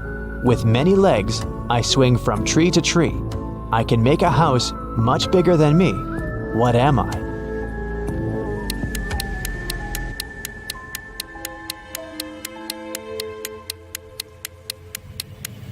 Have you guessed? It's a spider. And the final question. I come out at night without being called. I'm lost in the day without being stolen. What am I? Can you help Mia?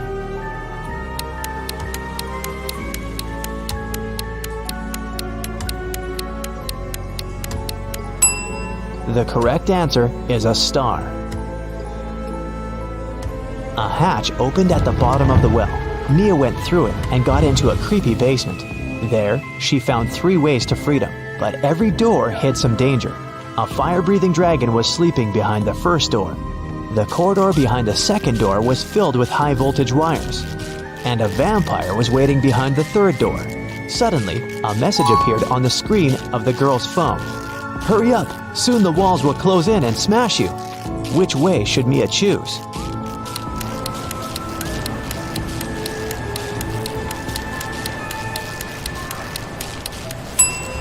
She should wait until the walls are close enough so that she can scare the vampires away with this stake and go through the third door. When the police arrived at the treehouse, they found Mia and Henry at the porch. Henry had just woken up. The robbers had put sleeping pills in his coffee. The officers searched the area and found some clues. They concluded that the criminals were planning to leave the country by train. Unfortunately, no one knew what they looked like or how big the group was, so they stopped 4 suspicious people at the railway station and examined their baggage. Can you figure out who's innocent?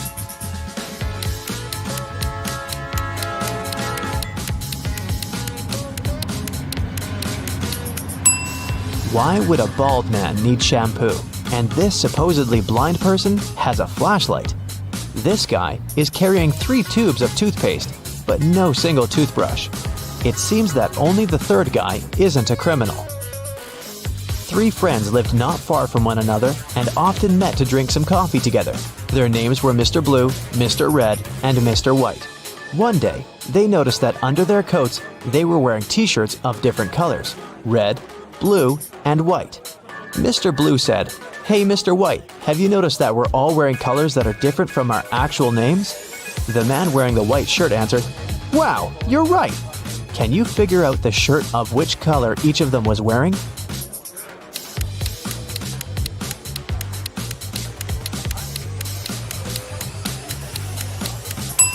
Mr. Blue can only be wearing white or red, but we've already learned that someone else is wearing the white shirt.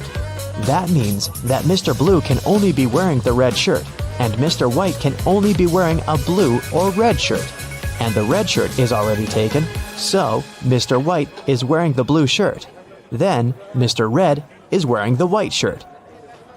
Mia and Henry decided to spend the night in a hotel nearby.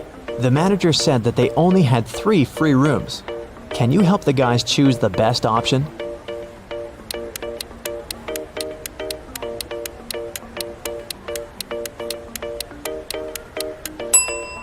This room doesn't have any doors. That's weird.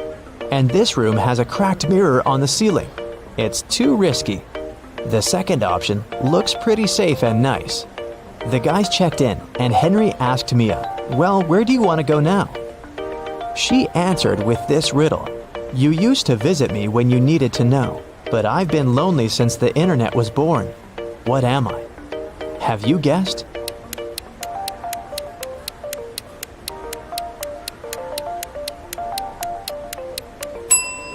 The correct answer is a library. In the library, the guys met these 4 students. One of them is broke. Can you guess who?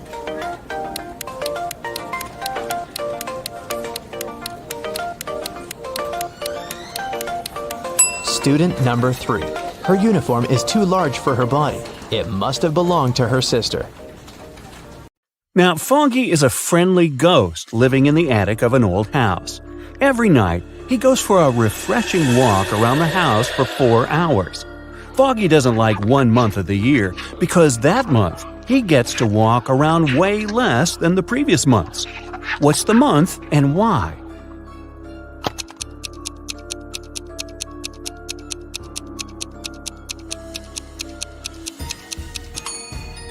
It's February. There are just 28 days and nights in February, and 29 on the luckiest years. So, fewer nights and less time for Foggy to walk around. Just a month ago, Autumn and her family moved into a new house. Everyone loved it, but Autumn was sure that the house was haunted. She doesn't know it yet, but our old friend Foggy is the ghost that lives in her attic. He is a friendly ghost, so once he left her a message written on a mirror. Autumn woke up and saw this. Can you help her read the message?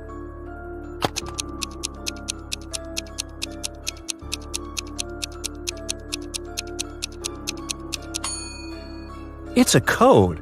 Autumn should ignore the numbers and only look at the letters. The note says, "Do not be afraid. I am Foggy. And who are you?" Right before Halloween, when everyone was dressed up and carefree, all the creatures flooded a little town trying to blend in. Detective Callum was on duty to identify all the imposters and keep an eye on them. He has a couple of leads, and your task is to help him find all the monsters. Deal? The first one we need to find is a vampire. The vampire lives in one of these 2 houses. Can you tell which one?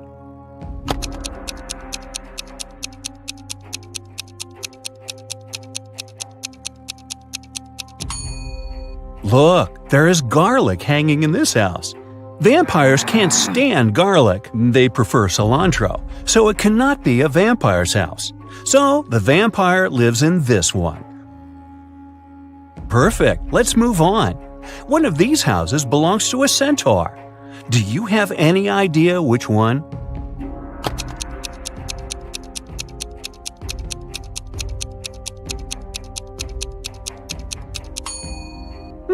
It must be this one. Pay closer attention to the path to the house. There are footprints of horse hooves. Centaurs have an upper body of a human, but a lower body of a horse, which explains the prints. The centaurs must be living here. The next one we need to track is a mummy. Take a closer look at these two apartments. Where does the mummy reside?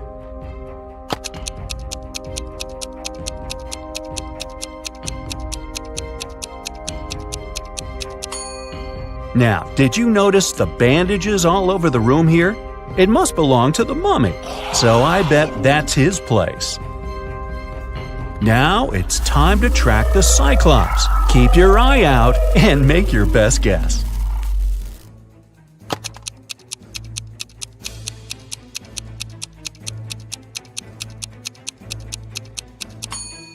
Did you notice this strange object in this room?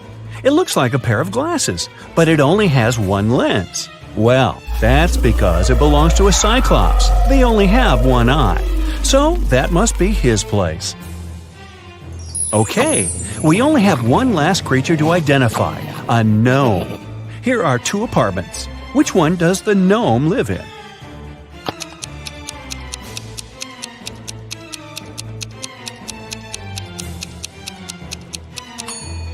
Did you notice that the mirror in this apartment hangs a bit too low? That's because gnomes are short. He must be living here. Other creatures that have flooded the town are robots. For Halloween, some people started to dress up like them, too. Look at these three people. Can you find the fake robot?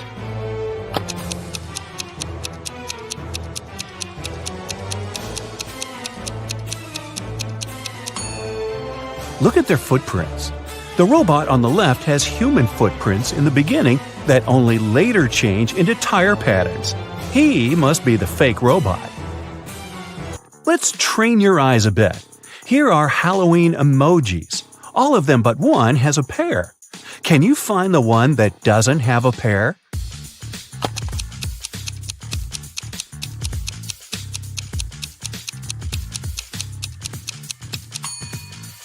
Great job! Here it is. Okay, one more time. Now there are even more emojis. Do you see the unique one?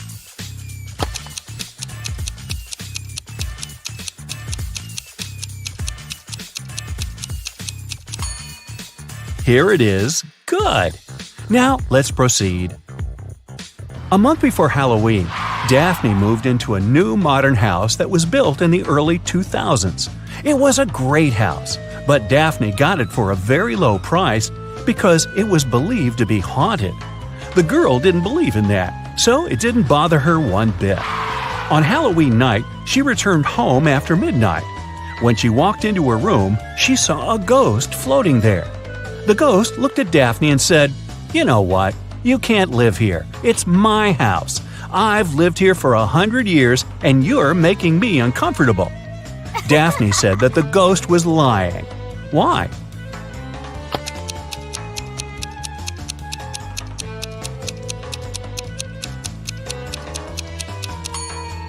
The house was built in the early 2000s, so it's barely 20 years old. The ghost couldn't have lived there for 100 years. That's right, ghosts lie. It is Halloween night, full moon, all the creepy things, but Eslyn went to an abandoned spooky house in the woods alone. As soon as she walked in, the door behind her got shut and locked. She wandered around the house and found 3 doors leading out, but they didn't seem safe. Behind the first door, there was a werewolf. Behind the second door, there was a zombie. Behind the third door, there was a ghost. Which way is safer for her to choose?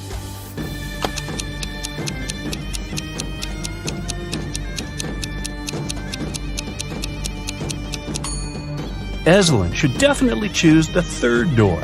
Ghosts may be spooky, but they can't do her any real harm. Of course, Eslyn wasn't the only one who went to the house that night. Another student, Colton, dressed in the silver armor of a knight, decided to explore the spooky house too. Just like with Eslyn, the door got shut behind him right after he stepped into the house. He found 3 ways out too. Behind the first door, there was a vampire. Behind the second door, there was a huge dragon who hates strangers. Behind the third door, there was a huge cyclops that would crash anyone who walks in. Which way should Colton choose to stay safe?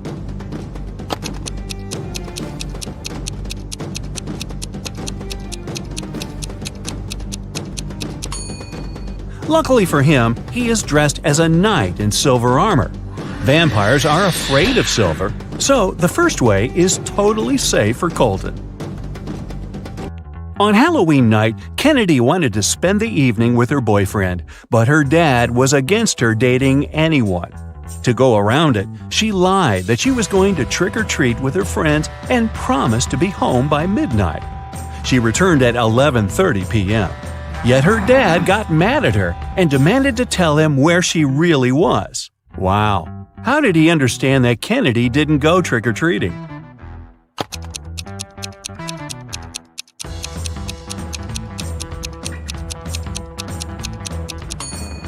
She returned with an empty candy basket. Outside of town, hidden in the woods, there is a house where a group of friends live. A mummy, a mermaid, a ghost, a werewolf, and a witch.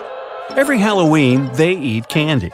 There are 5 creatures, but this year they only have 4 chocolate bars, and they don't know how to split them equally. Maybe you have an idea?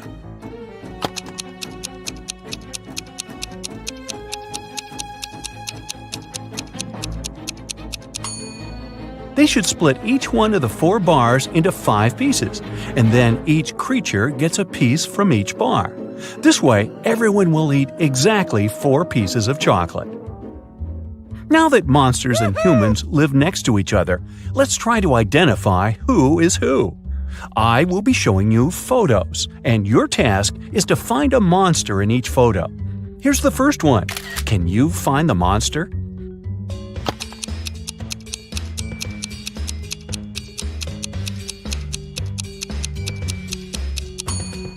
Look, this guy's skin is green. He's definitely not a human. Here is the next photo for you. Be attentive. Do you see someone who is not a human here?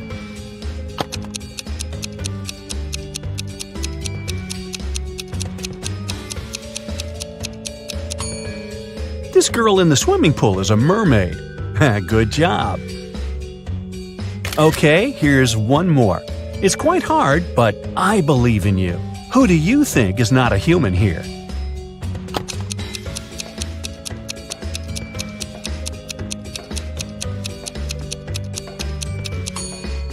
Look, this woman doesn't cast a shadow. Now this is not normal for a human being, so she must be some other creature. Great job! Here's another one for you. Which one do you bet isn't a human?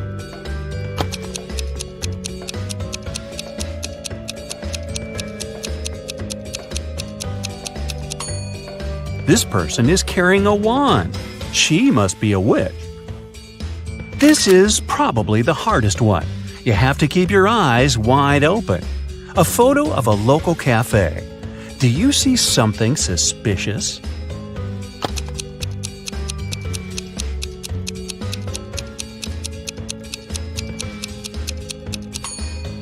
Look, there's a glass of blood in the air, as if someone's drinking it. It must be the vampire who's drinking it, but the vampire isn't in the photo because they can't be photographed. Technicalities.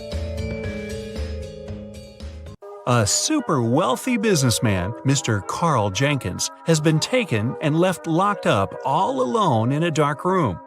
His phone's almost run out of charge, so he can only write one message. He knows that someone might spy on his phone, so he decided to write a message with a code to a high school friend, John Smith, who runs a detective agency.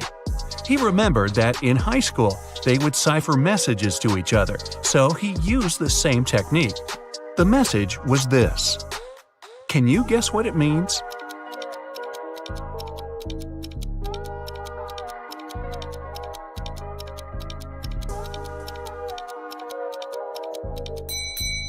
Back in high school, they would shift one letter to the right each time they needed to write a secret code.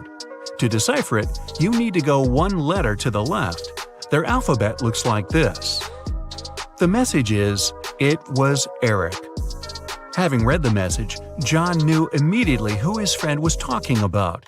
Eric is the financial director of Carl's company. He had seen him once at a party a couple of years ago, so he knew what he looked like. John decided to investigate this case himself and help his friend out. He was sure there was something secret in Carl's mansion. Somehow he thought he knew that Eric would have the key to the mansion. The receptionist, Kelly, said he would always have lunch with different business partners at 2 p.m. sharp in his favorite cafe. When the detective drove up to the cafe, he saw Eric, the man with a beard, discussing business with someone. Either of them had a briefcase next to them, and the briefcases looked similar to each other. John was waiting for Eric and the second guy to leave the cafe. They went to the car, got in, and left both briefcases on the back seat. The detective followed them. They left the car in a parking lot, and luckily, they were careless enough to leave the car open. Which briefcase should the detective grab?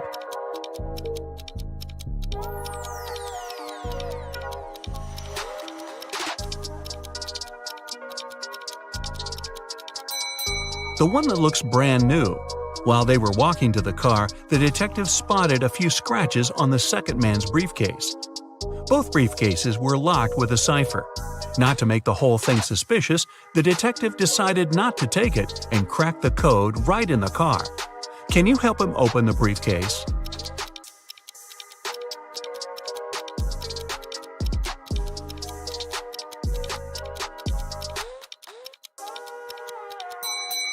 The code is 000. The briefcase is brand new, and Eric probably didn't have time to set a code on it yet. Plus, Eric's the one who leaves the car open and unattended in a parking lot, so no wonder he uses a default code for his briefcase. Now that the detective has the key, he heads to the mansion. The front door isn't a problem with the key in hand. The study is upstairs. He's been there before, so he remembers the stairs leading up have a secret. If you step on the wrong stair, you'll instantly fall to the basement and won't be able to escape from it yourself. What step should John mind?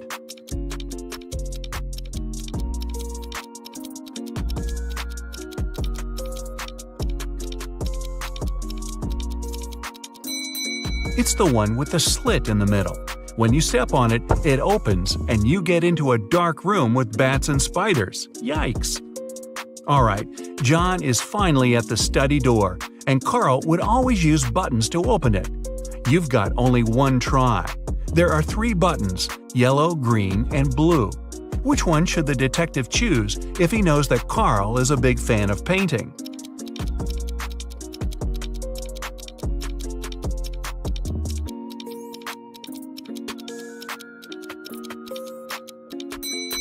A combination of blue and yellow gives green, so the door opens. Green light for our detective. He finally reaches the safe with top-secret documents that could help him find out the truth. Obviously, just like any other safe, it's locked with a code. It also has a warning. You can enter the code only once. If you hit the wrong code, the safe locks up forever. He's looking around for a hint, and voila! John is right. On the desk, he sees a note. It says, "Secret code," and has a combination of 3 digits, 3, something, and 1. The digit in the middle can't be seen since there's an ink stain right on it. Can you crack the code with one attempt only?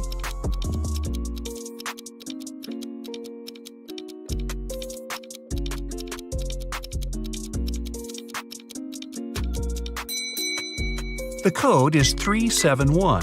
The detective thought the code was used frequently, so the button must have been a bit worn out. He was right. Since he knew the beginning and the end, he only needed to find one more worn button. Alright, now he's got the top-secret documents he needed for his investigation. He looks through all the papers and finally finds something that looks like the document he actually needed. To take it as a hard proof, he needs to find one which is not fake. There are 4 copies. They look almost the same, but only one is real. Can you guess which one?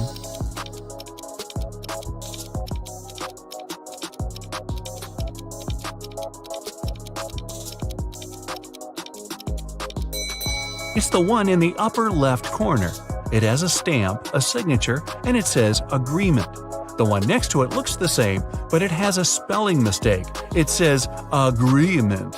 Other copies lack either a stamp or a signature.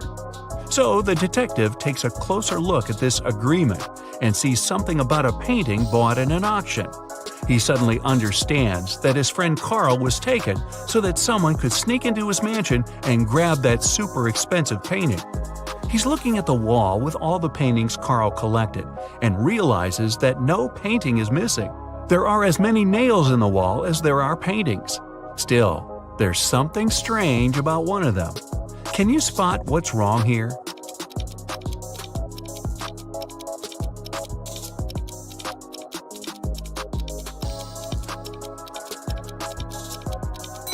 Even though all the paintings are present, there's one that lacks a frame. According to the agreement, the painting has been recently bought, and an art dealer helped Carl pick it. The expert was an honest man, and he helped Carl make sure all the other paintings in his collection were real. This time, the painting turned out to be nothing but a copy. Why did the expert suggest that Carl buy it?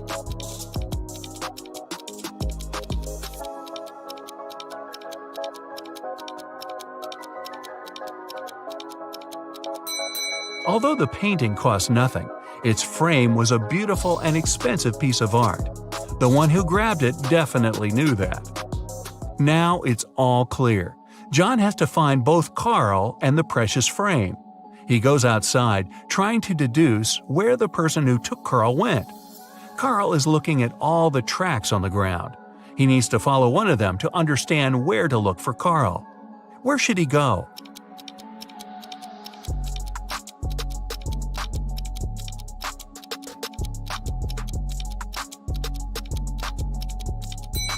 He's got to follow the tracks going to the left. There are 3 sets of tracks here. The first belonged to John's car. The second set belongs to a 2-wheel vehicle, and since the tracks are really thin, they were left by a bike.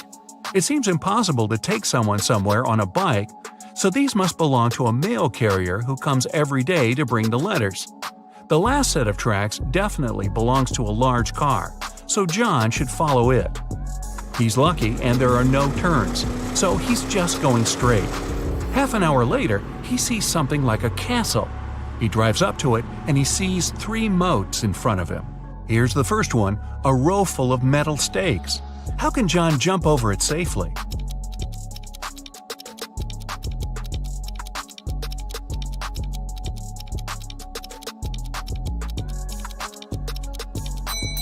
There's a small hot air balloon nearby.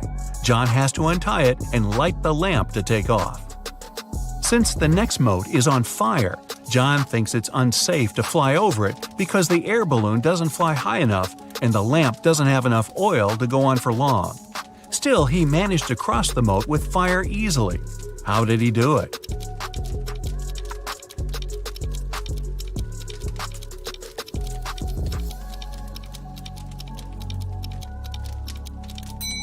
He took the sand from the air balloon's ballast and sprinkled it on the fire, extinguishing it. The last moat was filled with scalding hot lava.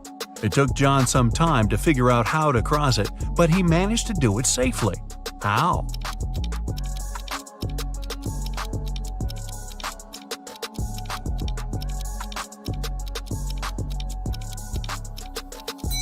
There were a lot of stones around him. The lava torrent wasn't deep at all, so throwing stones at it, he made a tiny path to hop on. The castle was rather small inside, so the hardest thing was to actually get into it. When he entered the hall, John saw 3 doors. Above the doors, there was a sign. It said, "One of the doors leads to a labyrinth no one ever escaped. One of the doors is the exit. If you enter it, you'll have to cross all the 3 moats all over again. One of the doors has what you're looking for." When John looked at the doors, he knew immediately where his friend was. Which door did he choose?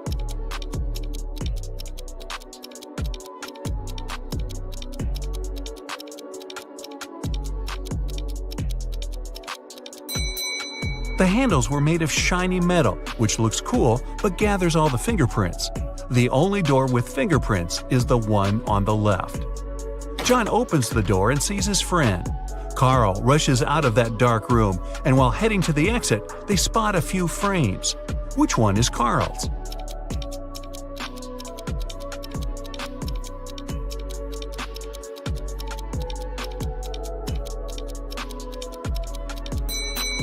the rectangular one. The painting was rectangular, and the two other frames are square. The two friends get out of the castle, get in the car, and head to the police department. There, an officer's waiting for them. They have 3 suspects who could have possibly taken the exquisite frame. Carl and John enter the room separately. Still, they choose the same person. Who did they choose?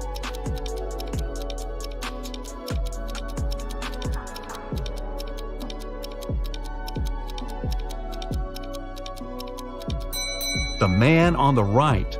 Carl chooses him because it's the art expert. John chooses him because he saw him with Carl having lunch. Wow, seems like this expert's not going to work with Carl ever again. Well, you're a private detective. You work in a city inhabited by people and magical creatures. You're going to have a rough night. The full moon is coming. It's the time when people and monsters go crazy. Like any detective, you write down your guesses in a diary so that you can summarize the results later. It's afternoon now. You're sitting in your office. Lightning strikes in the sky and someone knocks on the door at the same time. A pale woman enters the room and asks for help. You notice a bracelet on her arm. Her zombie brother is accused of stealing some jewelry, but she's sure he is not guilty. She asks you to prove it. You arrive at the store. On a broken display case where the jewelry used to be, you notice fingerprints. There are 3 suspects: a werewolf, an elf, and a zombie. Which of them is the thief?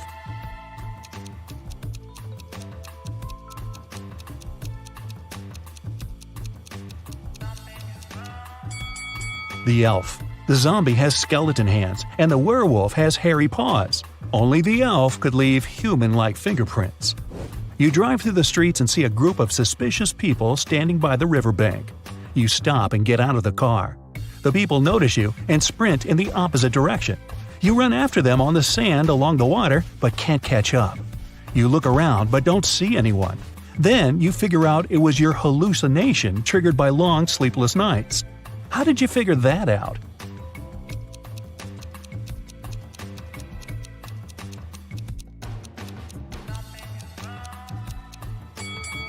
You ran after these people on the sand, but you can only see the footprints of your boots. You're walking back to the car and hear some screams coming from the water. A woman is calling for help. You run into the river and swim toward the drowning woman. But when you approach her, you see 3 people. They're all screaming, but only one of them is a real human and needs help. The rest are mermaids who want to lure you to their kingdom. How can you find out who the real woman is?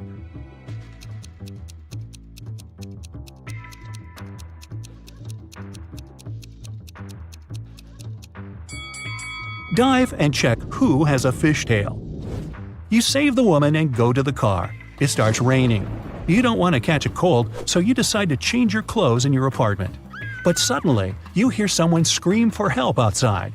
You run out of the apartment and forget to lock the door. A woman is crying in the street. She's standing near the road.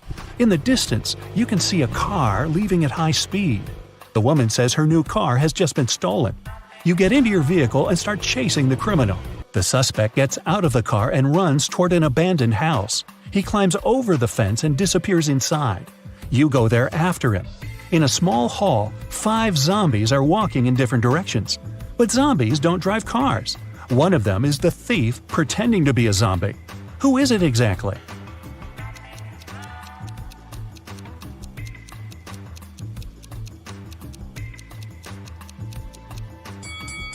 Zombies don't sweat, but one of the creatures you see is covered with sweat. That's because it's the criminal who has been running away from you. You walk through the streets. There's a warning on a post about lizard people charging at the inhabitants of the city. You remember investigating this case, but you couldn't find these reptiles. Now you need to go to the park. For several days, a large werewolf has been scaring the residents there.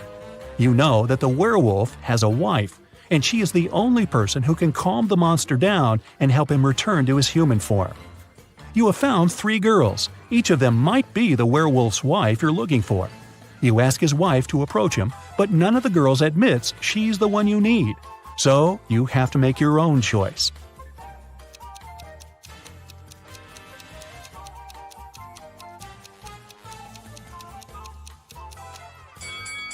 Do you see some wool on this girl's clothes? It's the wolf's fur, which means she's the wife.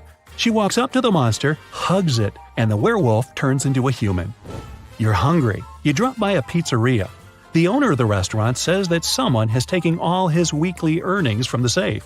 The thief wore gloves and left no fingerprints. The video cameras were turned off. You know this pizzeria has had several similar incidents over the past year. Every time, the insurance company paid the owner the entire amount that had been stolen. You're sure the owner took his own money to use the insurance again. Take a look at the office and prove that the owner is guilty.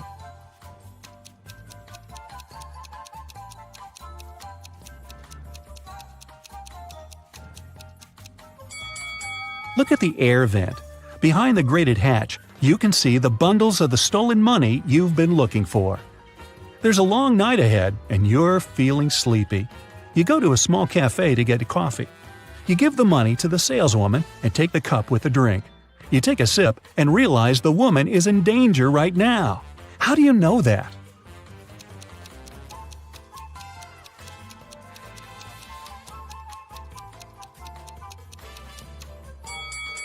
"Help me" is written on the cup she's just given you. You decide not to leave the cafe and sit down at the table. You can see a man in a black raincoat and hood sitting at the other end of the room. The girl behind the cash register is looking at him wearily. You look at this visitor for a few seconds and realize he's a vampire. What makes you think that?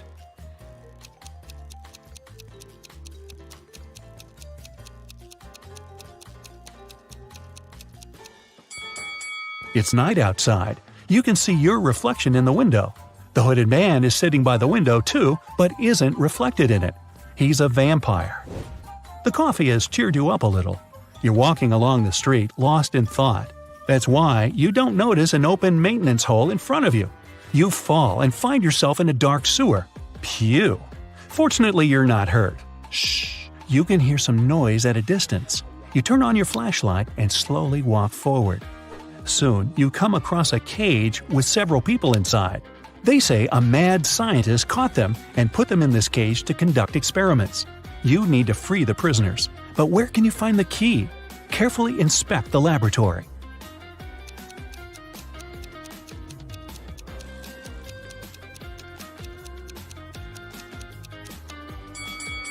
One of the jars with chemicals standing on the shelf has a key inside. You take it out and are about to open the cage, but the scientist returns. He tells you not to do this. The people inside are actually mutant lizards.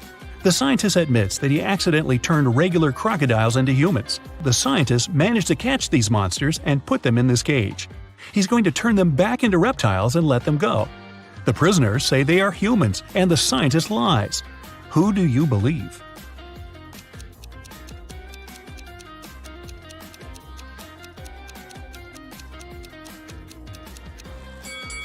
You decide not to open the cage.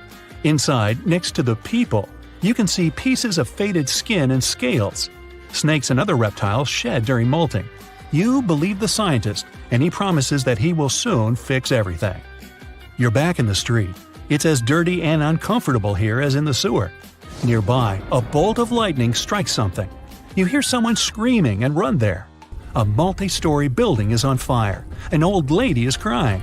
She's left her cat in the apartment. Firefighters may not be able to save it, so you decide to do it yourself. You go up to the top floor using an old fire escape. It collapses behind you. Fortunately, you manage to jump into the window. You're in the old lady's apartment. Several floors lead to different rooms. You don't have time to check each of them. The fire is getting closer. Where is the cat?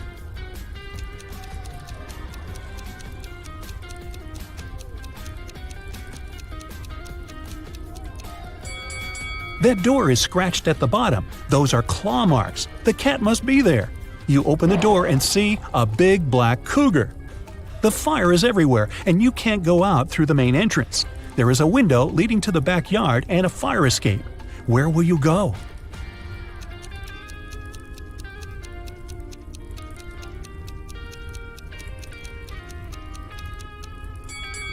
The fire escape collapsed when you were trying to get into the apartment. In the window, you see the tree. It has stopped raining, but it's already morning. Tired, you reach your apartment. You turn the key, open the door, go inside, and realize that someone is here. How have you found out?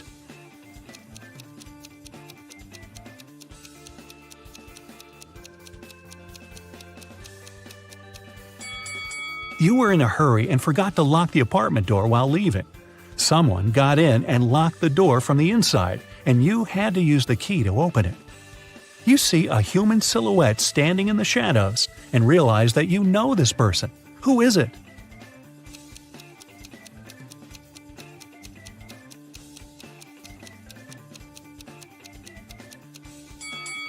It's the woman who asked you to help her brother.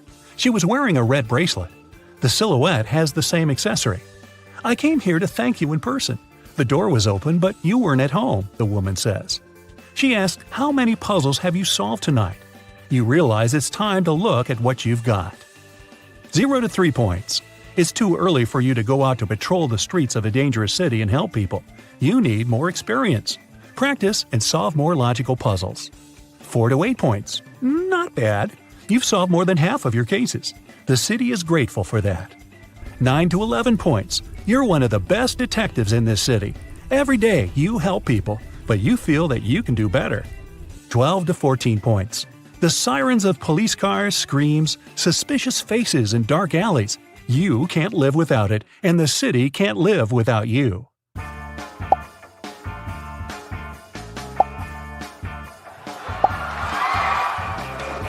Emma came to the office on Monday and found out that someone had deleted an important report from her computer. She knew that in the company there were 3 people who would be happy if she lost her job. Emma loved reading detective novels and even wanted to become a private detective when she was younger. That's why she knew she had to question the suspects. Laura, Emma's colleague, said, "I've just arrived. Phew, the weather is awful. Such a downpour. Why are you asking me?" Thomas, the accountant, answered, I was out getting coffee and I just returned. and Eliza, a new employee, said, I had a meeting with a client in a cafe. I've just come back to the office. who might have anything to do with Emma's report.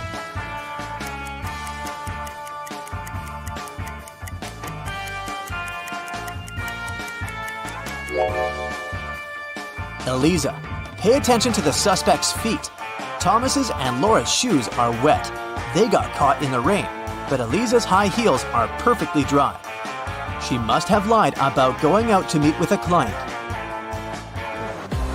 Emma found this strange. To confirm her suspicions, she decided to watch Eliza, but the very next day, the girl disappeared, along with some very important documents. Emma's boss asked her to help him return the documents. He didn't want to inform the police yet. Despite all, Emma was happy. She could fulfill her dream of becoming a detective. Eliza's computer was protected with a password. After an hour of failed attempts, Emma finally noticed a piece of paper on the floor under Eliza's desk. She picked it up. I'm made up of two words joined together. I'm a dish. My first half is a famous genre. My second part is a grain. What am I? The answer to this riddle might be the password, but what is it?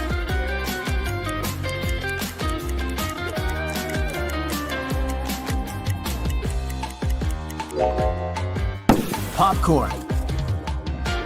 Emma managed to start the computer, and soon enough, she found a map with some coordinates. Time for some action. The map led her to a modern building. There was a gym. She entered and asked the receptionist about Eliza, but the woman refused to tell her anything unless she brought a guest pass. Once inside, Emma decided to explore the place. At one point, she entered the showers for ladies. She immediately realized something was off. But what exactly?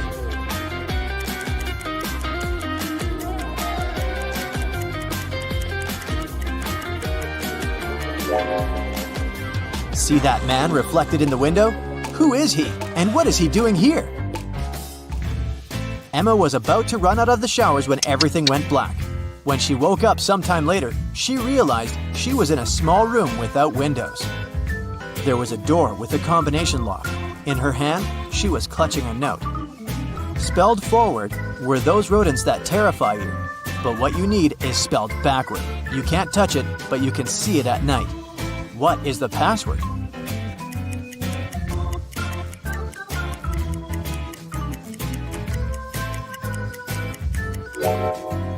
The rodents the note speaks about are rats. Then the word Emma needs is star.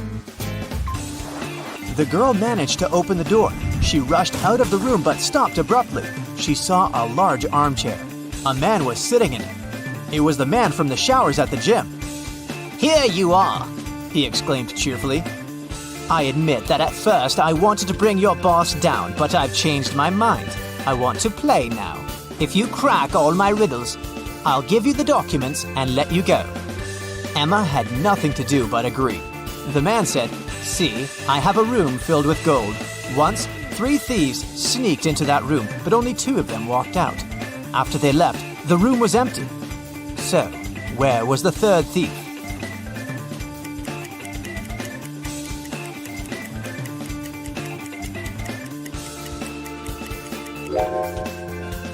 The 3rd criminal was in a wheelchair. He didn't walk. He rolled out of the room. "Good job," the man shouted and pressed some buttons on the armrest of his chair. Emma screamed as she felt herself falling through the floor. It was pitch dark in the basement. Suddenly, a torch on the wall lit up. Emma saw 3 doors. Behind the first door, there was a dense jungle full of dangerous creatures.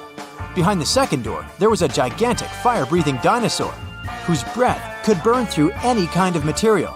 And behind the third door, there was a lake filled with ice water. The water was so cold it needed just a few seconds to freeze literally anything. Which door should Emma choose?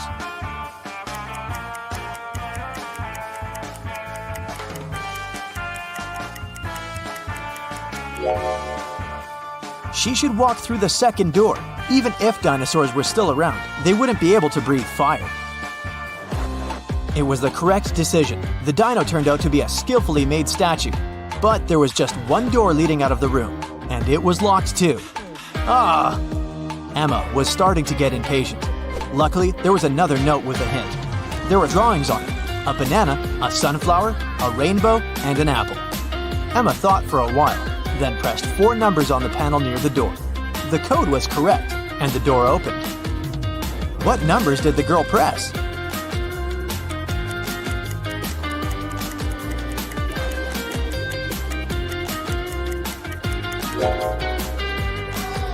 One, 3, 7, 1. Each digit corresponds to the number of colors of the objects in the picture. Emma saw a long corridor. She'd been walking for a while when she realized that the corridor was about to split into 3 passageways. They were signed West, East, South. She also saw this inscription on the wall. Which corridor should she choose?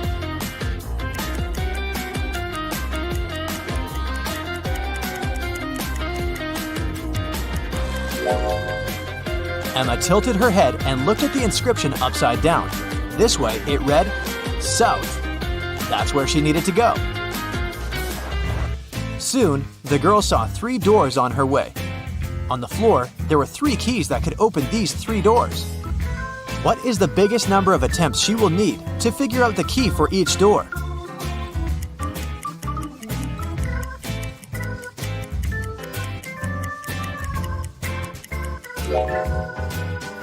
Six. 3 attempts for the first key and all 3 doors. 2 attempts for the second key and the remaining 2 doors. And 1 attempt for the third key and the last door. Emma decided to go through the left door, and guess what? She ended up in the room with the armchair again. The man was there too. He asked her, "Today is Friday. You need to do something 72 days later. What day of the week will it be?"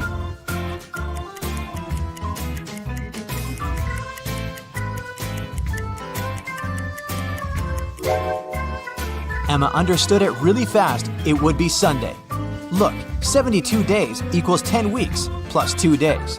And 2 days from Friday, that's Sunday. The man was getting irritated. "Well, and how good are you at math? Look at this sequence. What are the next 2 numbers?"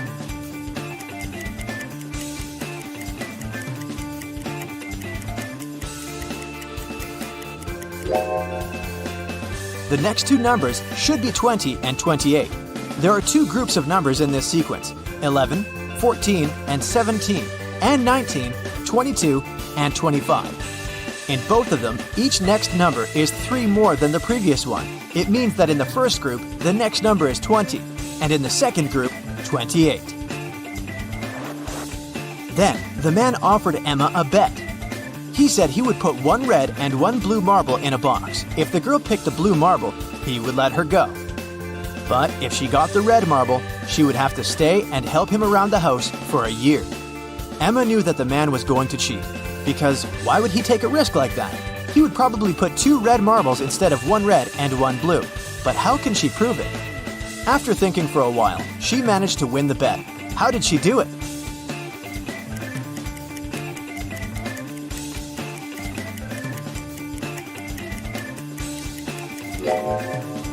Emma picked a marble and quickly put it in her mouth without showing it to the man.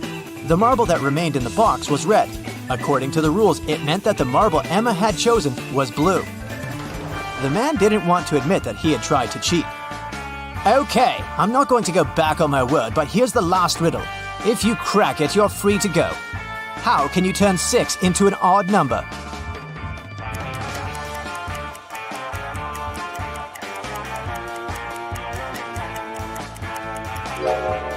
Emma didn't need to think much.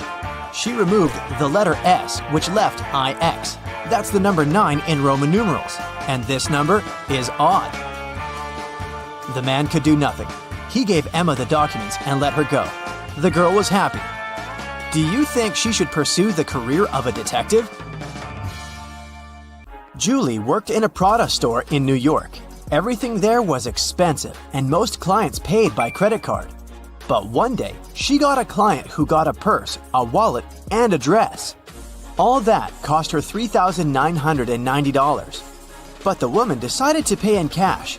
Julie refused to sell the items to the client and called the police. Why?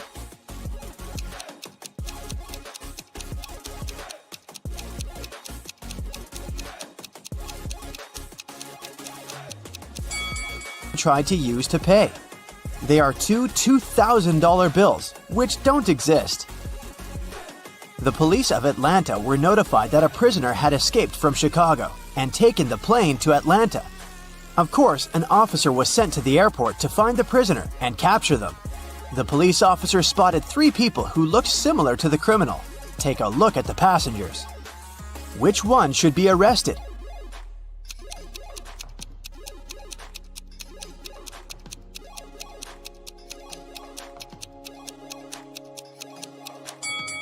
The prisoner must be this guy. He's the only one who doesn't have any luggage with him. Probably because he was running away and had none. In a small town, a grand robbery happened. Someone robbed a jewelry store in the local mall. At 6:03 p.m., the lights in the whole mall went off for 8 minutes. When the lights came back on, the most expensive jewelry pieces were missing from the shelves. The police interrogated 3 main suspects. Jack said, I was picking out a present for my son in an electronics store when the lights went off. I was so confused as anyone else. Fred said, I wasn't even in the mall at the time. I have no idea what you're talking about. And Stacy said, I was in the bathroom fixing my makeup. I didn't even notice the lights went out. Who is the main suspect?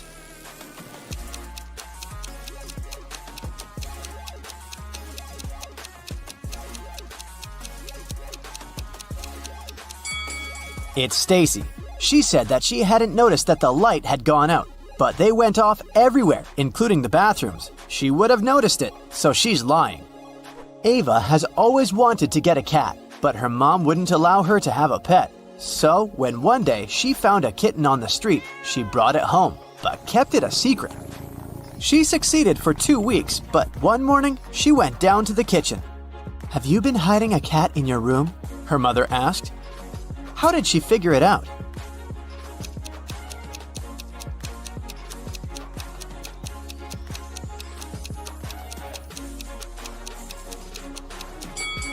Ava is wearing shorts. Her legs are all scratched, and these scratches are what gave her away. During Halloween, all kinds of creatures flooded a little town, blending in with the citizens. Weeks passed, but some of them stayed, pretending to be humans. The town's detective could catch the remaining ones. He's been tracking a vampire and he has 3 suspects. All of them only come out at night. Which one of them is the vampire?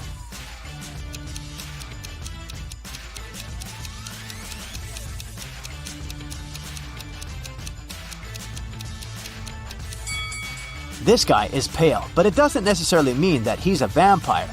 This guy is wearing a silver chain, so he can't be one. But this guy doesn't have a reflection. This is definitely not a human.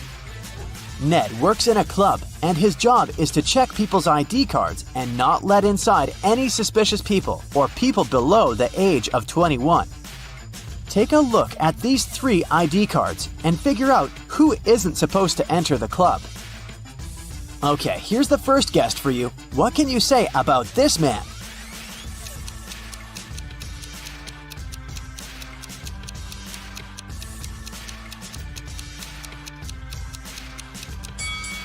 Don't let him in. The person in the photo is totally different. It's not this guy's ID card.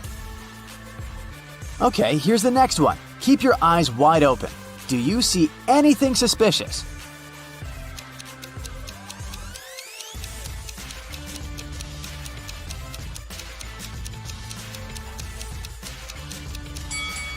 She seems fine. Let her in. Okay, the next one. Check it out and make your decision. In or out?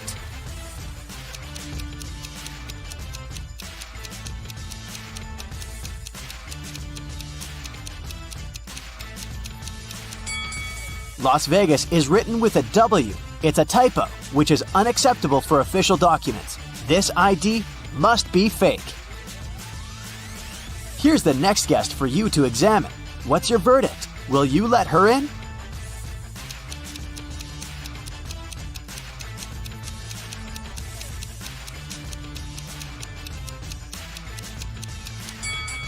She seems fine to me. It must be safe to let her in. What about this girl? Is anything off here?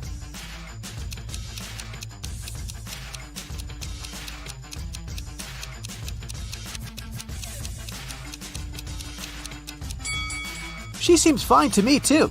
Green light. Okay, the last guest. In or out?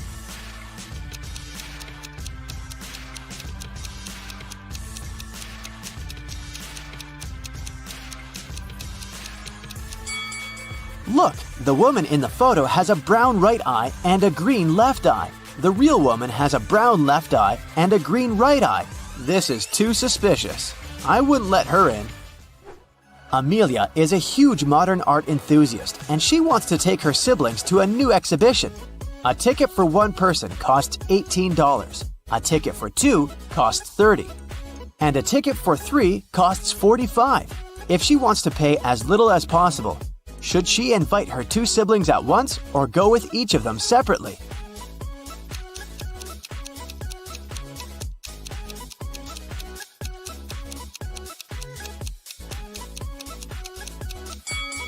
It's cheaper if the 3 of them go together. It'll cost $45. If Amelia went with each of them separately, she would have to pay $30 twice, so she'd pay $60 in total. Ellery has a sweet tooth, and every Friday she goes candy shopping for the week. Tonight, she bought chocolate bars, jelly beans, and gummy bears. She has all chocolate bars but 2, all packs of jelly beans but 4, and all packs of gummy bears but 4. How many pieces of each type of sweets did she buy?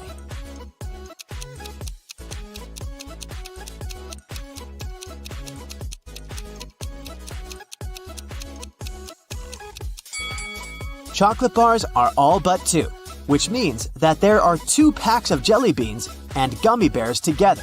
So there's 1 pack of jelly beans and 1 pack of gummy bears. Chocolate and gummy bears are 4 together, so there are 3 chocolate bars. Ailu is a fairy living in her magical forest. Every day, she takes the same route for a morning flight to the lake. One Friday, she was flying to the lake when she met some other creatures moving towards her. There were 2 elves, 3 fairies, and a gnome. How many creatures were going to the lake that Friday morning?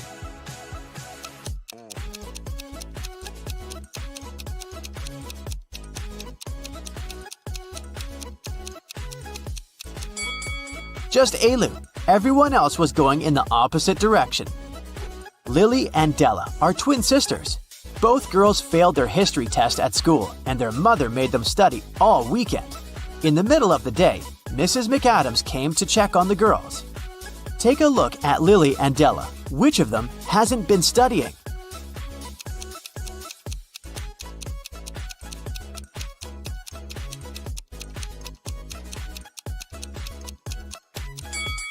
Della, the book she's reading isn't a history book, it's physics. She must have grabbed the closest book as soon as she heard her mother's footsteps.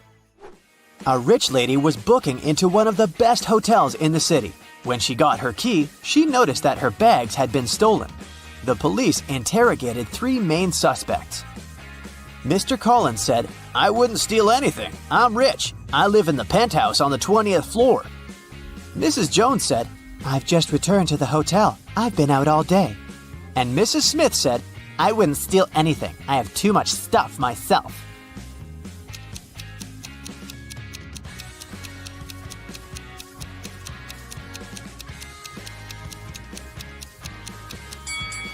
Mr. Collins seems shady. He can't live on the 20th floor because there are only 18 floors in the hotel. Amber participated in a game show, and she won. She got 3 exclusive gifts: a Givenchy purse, Armani sunglasses, and a Porsche. But here's a catch. She is to pick her presents herself by choosing between the original and a replica. You need to help her pick the correct prize. Here are 2 Givenchy purses. One of them is the original, and the other is a replica. Which one should Amber choose?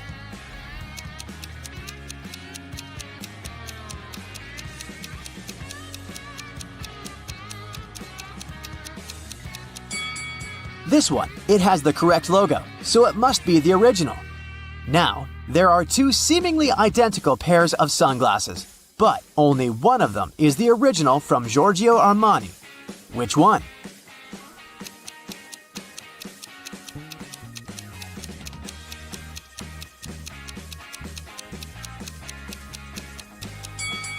This one, with the correct logo. And finally, the Porsche. Let's see if you remember their logo.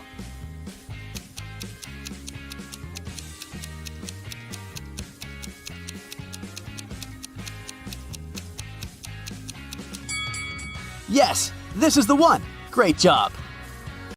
Karen is at a corporate party. Her boss, Mia, brings a bunch of identical envelopes and says, "I personally put the grand prize in one of these envelopes. It's a certificate for a trip to Bali. But no worries, the remaining envelope contains consolidation prizes prepared by our sponsors. Can you help Karen win the trip to Bali?"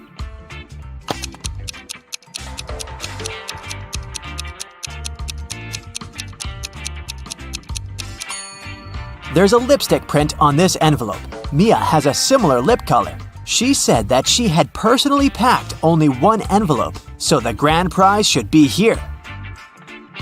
The day of Karen's flight to Bali has finally come. She calls a taxi to the airport. Soon, 3 identical taxis arrive at her porch. But only one of these drivers can actually give Karen a safe ride. Can you guess who?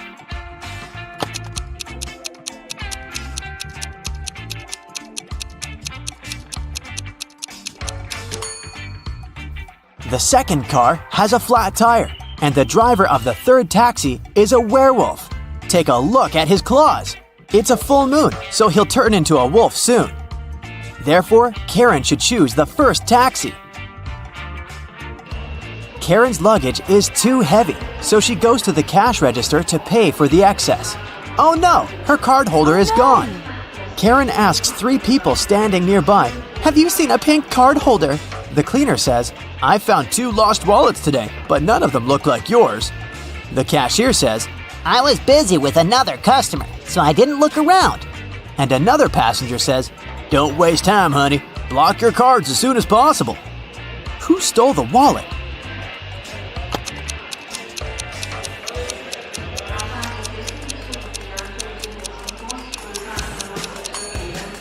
Nobody. Karen put it in the fold of her hat and forgot it there. See? On the plane, the steward asks Karen to switch seats with another passenger.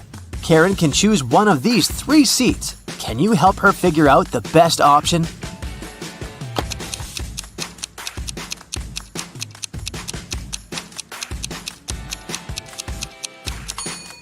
This man has very long legs, so he'll probably kick the back of Karen's chair all along. The second option is next to this elegant lady, but she's stealing money from another passenger. Probably not the best company for a long-hour flight. Although the third guy looks like a vampire, it's just a costume. He's sitting by the window, but the sun rays don't bother him, so he's the best option. Karen arrives at a fancy hotel in Bali. The manager shows her the 3 best bungalows to choose from, but only one of them is safe enough. Can you help Karen to make the best choice?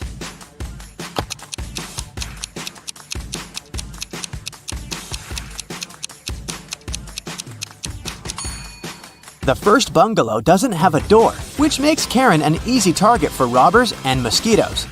And there's a scorpion under the bed in the third bungalow, so she should choose the second one. On the beach, Karen meets 3 ladies who claim to be millionaires and show her pictures to prove it. But one of them is fake rich. Can you guess who?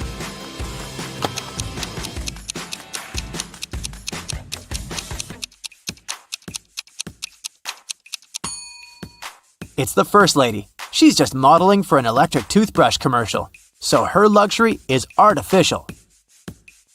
Karen is walking down the shore and sees a party. It's a beach wedding, so the bride and groom don't wear traditional costumes. Can you find the newlyweds among these people?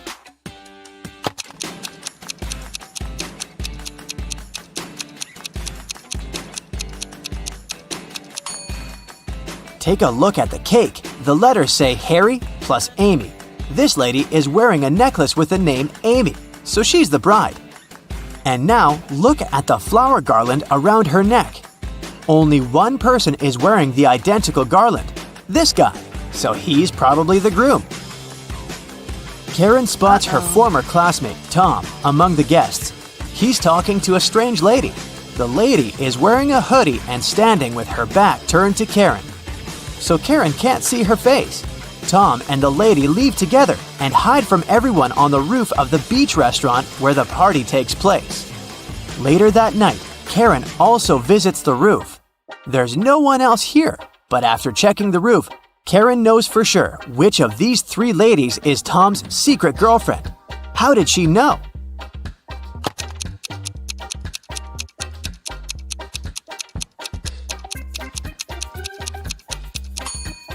The third lady's dress is decorated with gold sequins. She lost one sequin on the roof. Tom sees Karen and invites her for a walk along the shore. She spots 4 weird things right away. Can you see them too?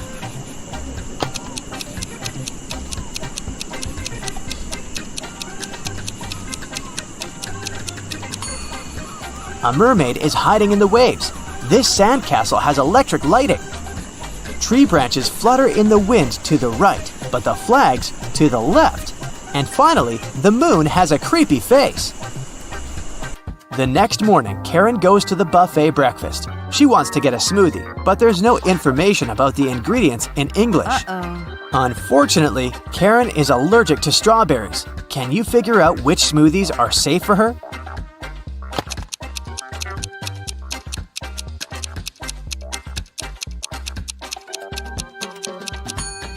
It's all about the color. Only the green and yellow smoothies don't contain any strawberries for sure.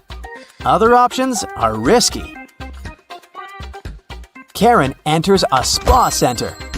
The manager asks her to wait for 15 minutes. Karen takes a seat and falls asleep. She wakes up after a while and finds out that someone had given her a heart-shaped tattoo. She questions 3 suspects.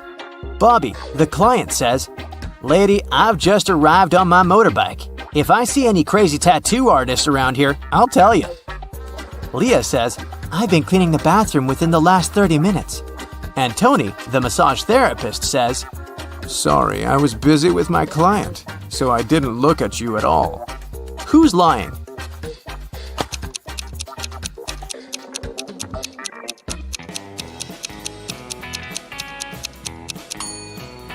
Bobby, this motorbike has flat tires, and besides, it was already there when Karen entered the spa.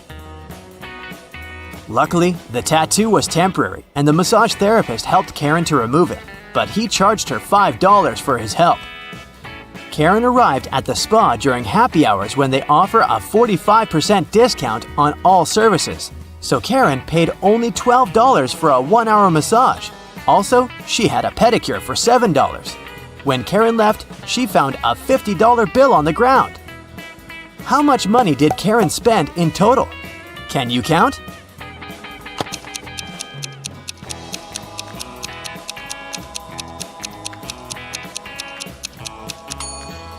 Karen spent a total of $24.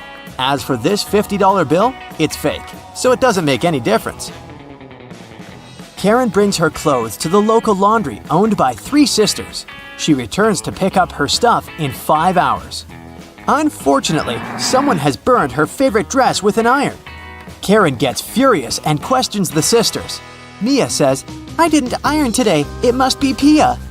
Pia says, Nah, I was planting roses in the garden all day. It must be Gia. and Gia says, "I don't know who's guilty because I've been away all day." Who burned Karen's dress?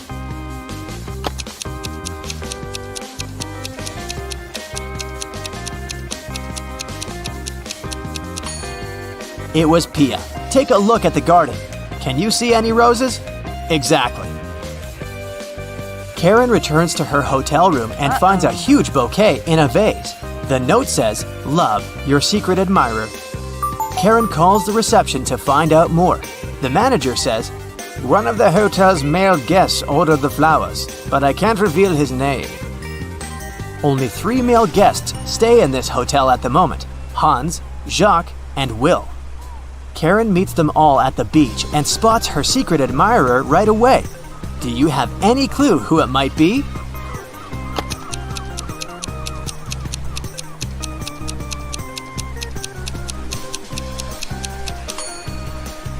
Karen received pink lilies.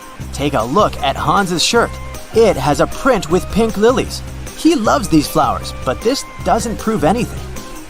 Will has a tan line from a wedding ring, and he's taking pictures of his wife surfing. But Jacques is writing in the sand, and his handwriting looks suspiciously similar to the love note. Spotted! Karen and Jacques go for a walk. He brings her to a pier with 3 boats. Jacques says, "If you manage to guess where my boat is, I'm going to give it away to you." Can you help Karen find the right answer?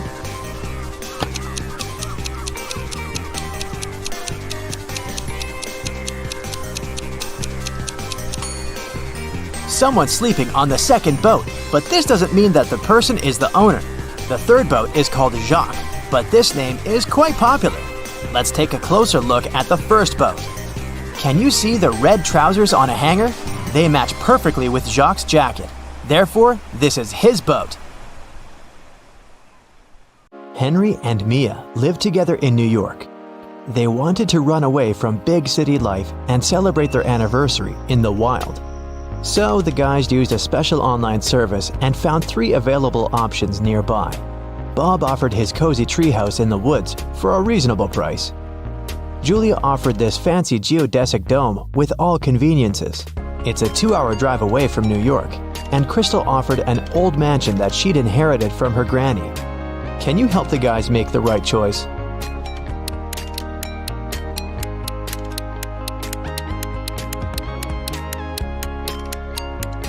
Take a closer look at the picture of the dome. It's located near the Leaning Tower of Pisa, which means this property is in Italy, and it can't be 2 hours away from New York. And Crystal's granny's ghost is still in the house, so Mia and Henry should choose the treehouse. The guys contacted Bob, booked the house, and hit the road. Mia is a famous blogger, so she decided to post all milestones of their journey in her stories. Can you spot any differences between these 2 pictures?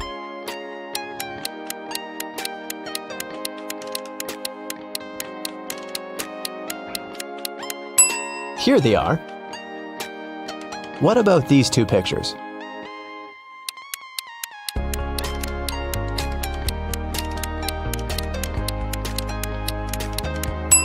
There are 3 differences. What can you say about these two? Can you see 3 differences?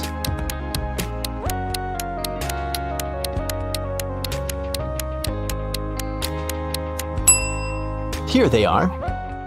While the guys were driving along a highway, someone threw a can of paint into their car. Mia and Henry stopped at the nearest car wash and interviewed 4 other drivers. Bill said, My truck has to be perfect. I'm going on a date this evening. Jack said, I'm going to meet my business partner at the airport. I want to leave a good impression. Lily said, Honestly, I don't need to have my car washed. I just stopped here to visit the restroom. Ryan said, My boss gave me this coupon so that I could wash my car for free. Who stained Henry and Mia's car?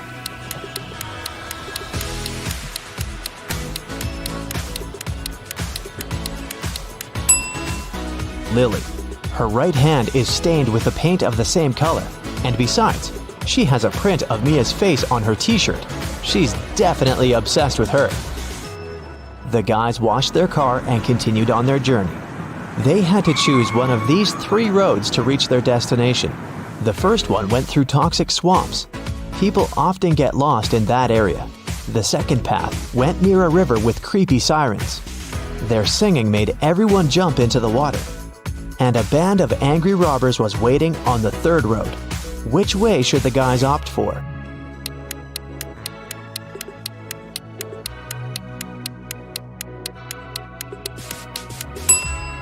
The second one. They can close all the windows, turn some music on, and drive past the sirens very fast.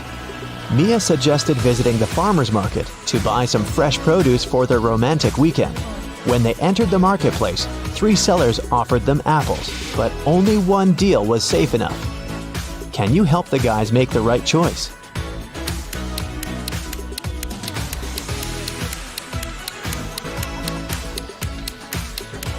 Seller number 1 offers very old apples. Take a look at the date on the box. They expired 5 years ago. Seller number 3 offers very beautiful apples.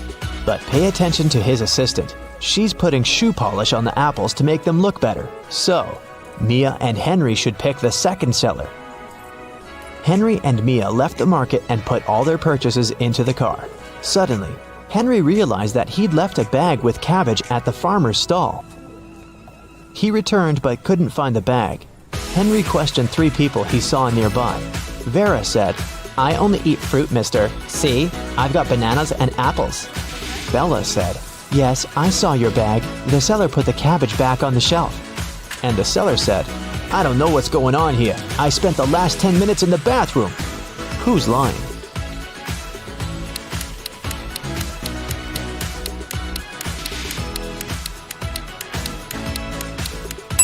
Vera. She hid the cabbage under her elegant hat. Finally, the guys reached their destination. The treehouse is even better than in the photo, but can you spot anything weird in this picture?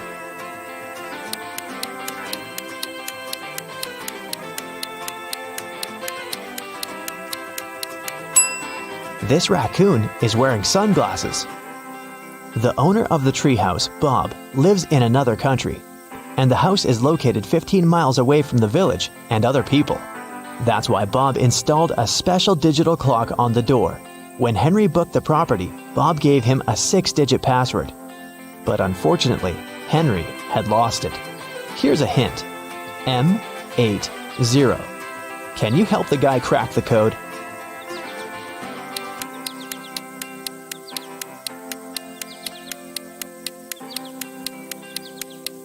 These symbols are mirrored digits. Split them apart and you'll get the code 1133CC. The guys unlocked the door. But as soon as Mia entered the living room, she got very scared. She asked Henry to call the police. Why?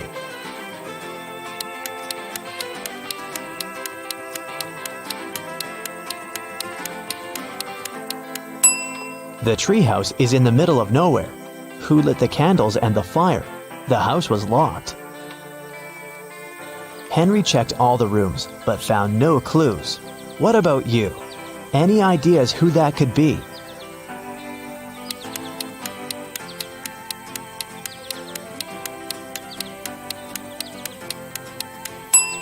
That roof window is open. Someone crawled inside the house before the guy's arrival, and now that someone is hiding under the bed. See?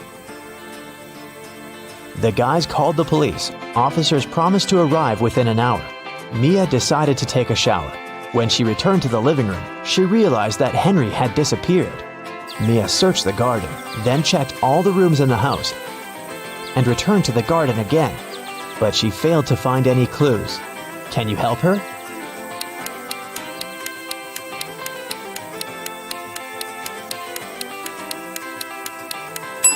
The hot tub was open when Mia began her search, but now it's closed. Pretty suspicious. Mia was walking through the garden. Suddenly, a man in a mask popped out of nowhere and pushed her. Mia stepped on a trap and fell into a deep well. She yelled, "Please help me out!" No one answered, but Mia's phone pinged. The masked man offered her to play a game. Otherwise, she'd have to stay in the well forever. Here's the first riddle. I come in many different colors, and I get bigger when I'm full. I will float away if you don't tie me down, and I will make a loud sound if I break. What am I? Mia nailed it immediately. What about you?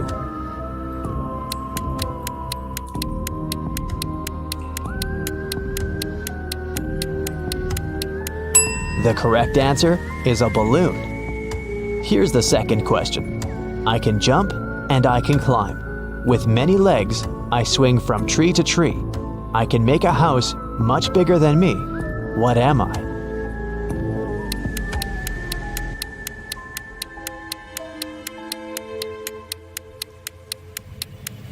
Have you guessed? It's a spider.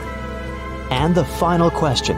I come out at night without being called. I'm lost in the day without being stolen. What am I? Can you help Mia?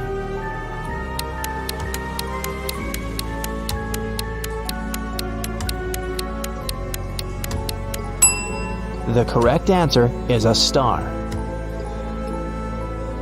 A hatch opened at the bottom of the well. Mia went through it and got into a creepy basement.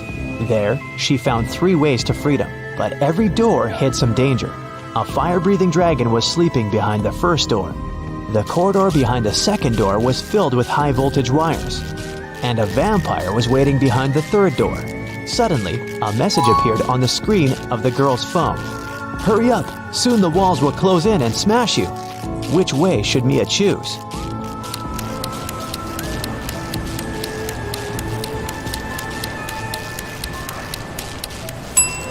She should wait until the walls are close enough so that she can scare the vampires away with this stake and go through the third door. When the police arrived at the treehouse, they found Mia and Henry at the porch. Henry had just woken up. The robbers had put sleeping pills in his coffee. The officers searched the area and found some clues. They concluded that the criminals were planning to leave the country by train. Unfortunately, no one knew what they looked like or how big the group was, so they stopped 4 suspicious people at the railway station and examined their baggage. Can you figure out who's innocent?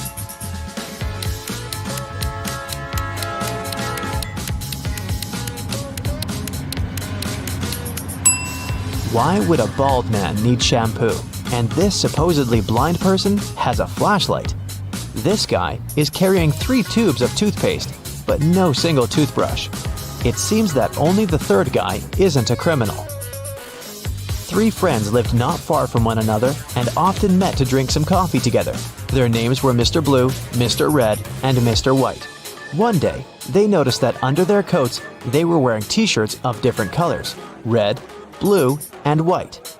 Mr. Blue said, "Hey, Mr. White, have you noticed that we're all wearing colors that are different from our actual names?" The man wearing the white shirt answered, "Wow, you're right. Can you figure out the shirt of which color each of them was wearing?"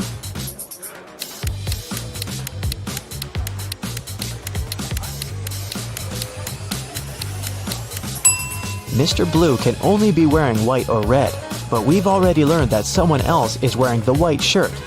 That means that Mr. Blue can only be wearing the red shirt, and Mr. White can only be wearing a blue or red shirt. And the red shirt is already taken, so Mr. White is wearing the blue shirt. Then Mr. Red is wearing the white shirt. Mia and Henry decided to spend the night in a hotel nearby.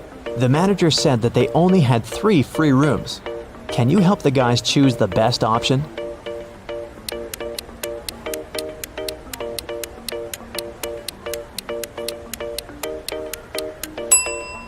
This room doesn't have any doors. That's weird.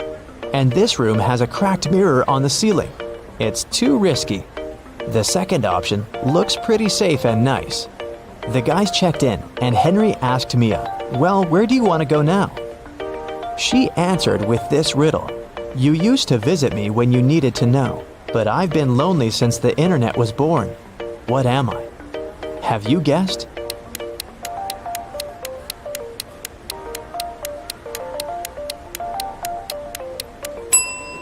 The correct answer is a library. In the library, the guys met these 4 students. One of them is broke. Can you guess who?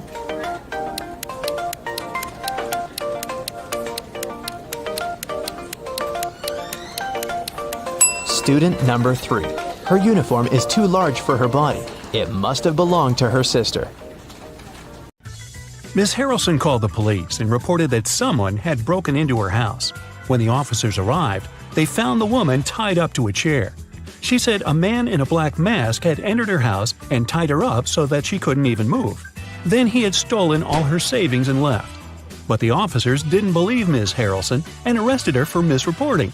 Why?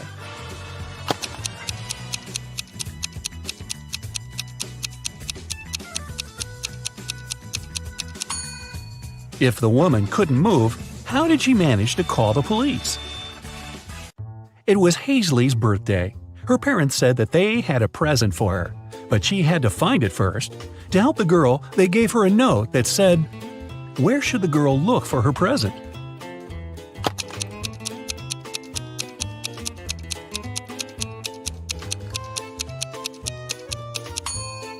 It seems as if the note doesn't make any sense, but that's only because the 2 halves of each word are switched. If Hazley places them in the correct order, she'll get pretty straightforward instructions. Your present is hidden in the basement. Sydney told her mother that she and her gymnastics team were going to a sports camp for the weekend. Mrs. Stevenson knew her daughter well and suspected it was just an excuse. Sydney was going to spend the weekend with her boyfriend instead. Still, the woman helped Sydney pack and let her go. When the girl returned, she was angry with her mom for forgetting to pack a toothbrush. That was when Mrs. Stevenson realized she had been right, and Sydney hadn't been to the sports camp. How did she figure it out?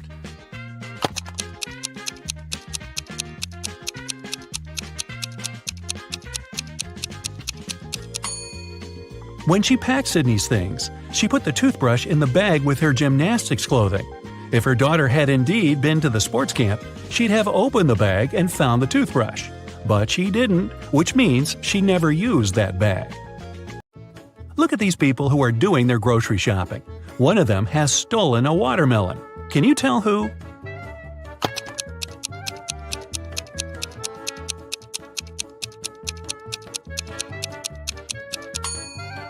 It must be this guy on the right. He's holding a soccer ball, but it looks as if it's very heavy. And since soccer balls don't weigh much, it must be a disguised watermelon. Mason went on an expedition to Antarctica. His boss asked him to send pictures as proof that he was actually there.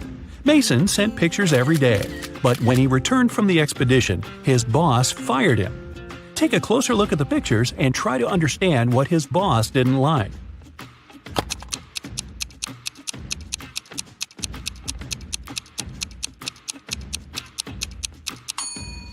Mason was sent to Antarctica, but in some pictures, you can see palm trees. No wonder the boss realized the photos were photoshopped and Mason hadn't gone there at all. An old man had extremely poor vision. He was living with his son, Mark, because he needed assistance all the time. One day, the man was resting in his armchair while his son was preparing dinner. Suddenly, Mark heard glass shatter. The man ran into the room and saw that the window was broken. He asked what had happened. His father told him that some dark-eyed, dark-haired guy had thrown a stone into the window and shattered it. Then he ran away. But Mark didn't believe his father. Why?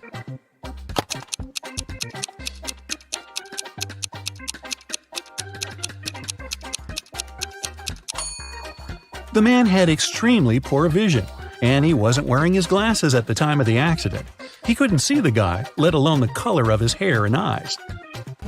Savannah went on a business trip with her husband. In the evening, the woman didn't feel well and suddenly blacked out. When Savannah woke up a couple of hours later, she couldn't remember anything. There were two men in front of her, and both claimed to be her husband. The woman couldn't remember which of them was her real husband. Can you help her figure it out?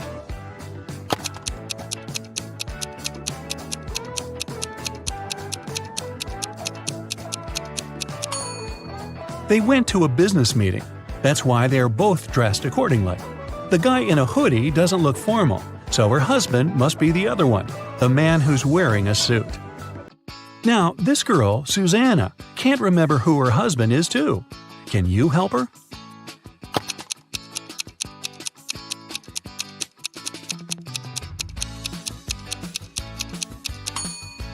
It must be this guy. Look, he's wearing a ring while the other doesn't seem to be married. Ava's parents, John and Catherine, came to the hospital to pick up the teenager. Can you tell which of these young people is their child?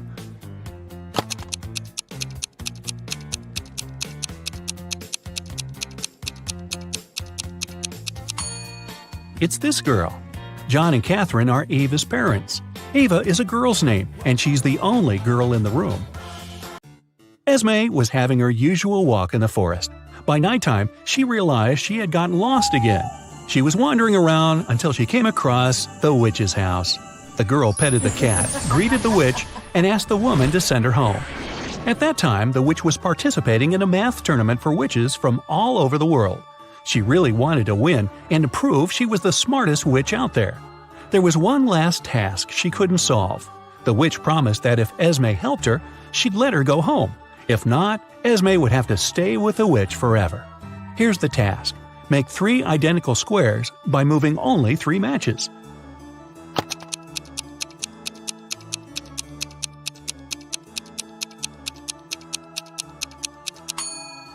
You just have to move these 3 matches over there. It works, and Esme can return home. Thor asked his friends to guess what his laptop's 3-digit password was. Each of them made a guess. The numbers they chose were 357-902-907-954. Even though no one's guess was right, every person guessed 1 digit correctly and exactly in its right place. Can you figure out Thor's passcode?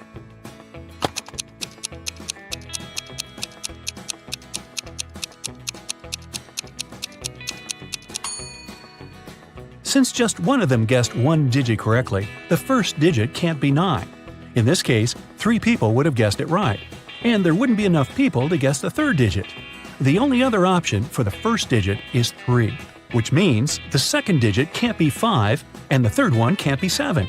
Since the 2nd one can't be 5, then it's 0. 2 people guessed it correctly. And the 3rd digit is 4. If it was 2, it would mean someone guessed 2 digits correctly, 0 and 2. But that's not true. So, Thor's code is 304. Students were divided into 2 teams to do one task. Storm, Dean, and Brooke were in Team Yellow. Elsie, Emma, and Veda were in Team Purple. Following the same logic, what group does Lexi belong to?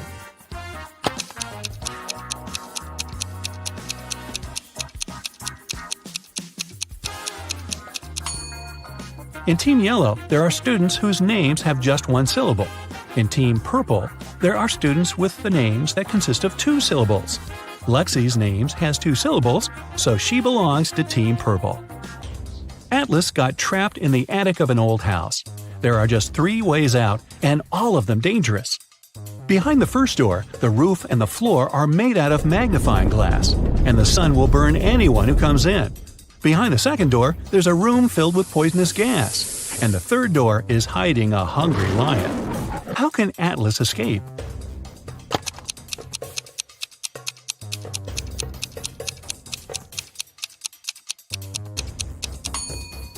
He should wait until it's night. The sun will set, and the guy will safely walk through the first door. Now, take a look at Iris and her close friends, Max, Ginny, Josh, and Ren. Who's her partner?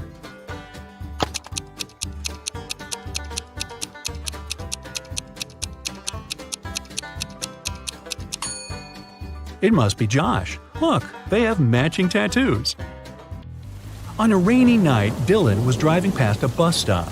There were 3 people there: an elderly lady who was feeling unwell, a doctor who saved many lives, and Selena, a girl Dylan had been crushing on for years. Unfortunately, there was only room for one more person in the car. What should Dylan do?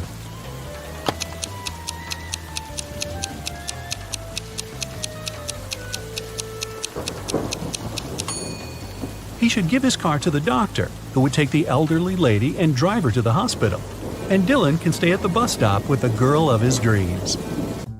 Charlie, Andy, Taylor, and Alex are all related to each other, but one of them is the opposite gender from the other 3. Here's what you know. Alex is either Charlie's brother or Charlie's only daughter. Alex's sister is either Andy or Taylor. Taylor's only son is either Charlie or Andy. Can you tell who's the opposite gender from the other 3?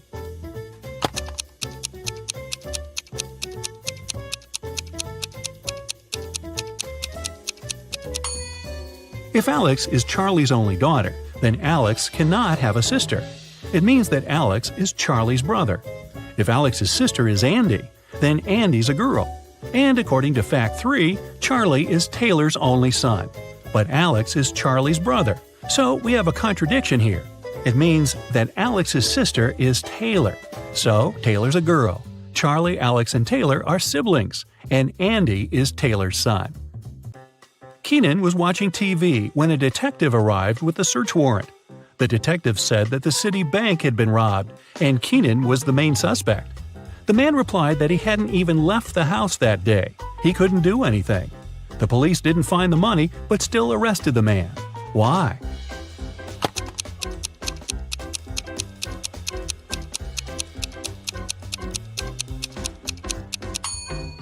Keenan said he hadn't left the house. But take a look at the calendar and the grocery store receipt. The dates are the same. It means Keenan at least did some grocery shopping and lied about not leaving the house. Okay, first question. Who is someone that doesn't decide if they go in or out?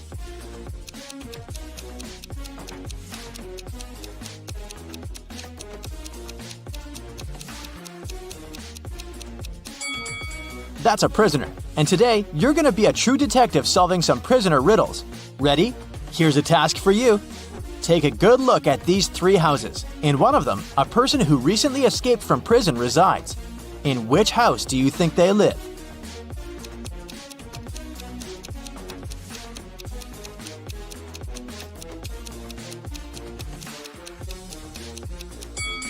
If they just escaped from prison, they're very alert and surely ready to flee immediately and as fast as possible. Look at the way the cars are parked. 2 are parked with the back facing the road and 1 is pointing towards the street. If a car is parked pointing towards the street, it's faster to drive out, so it must be the runaway prisoner's house.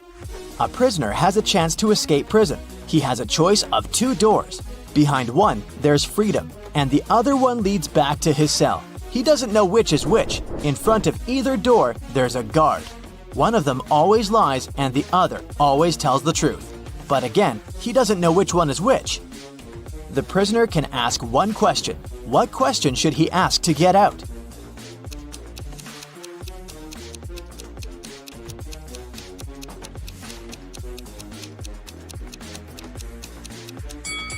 He should ask either guard. Is the lying guard in front of the freedom door? If he says yes, there are 2 options. Either he's telling the truth or he's the liar, and so he stands next to the cell door. In any case, the prisoner should pick the other door. If the guard says no, then it's either the truth and the door is then the freedom door, or it's a lie, but it still remains that it's the freedom door. So, in a case of a no, the prisoner should pick that door. A prisoner is trying to escape. He managed to leave the cell and found an underground tunnel, but it only led him to 3 doors. All of them didn't look safe. Behind the first door, there were 2 guards who would see him and take him back to prison. Behind the second door, there was a room full of lasers. Behind the third door, there was a room with the floor full of broken glass. Which way is safer?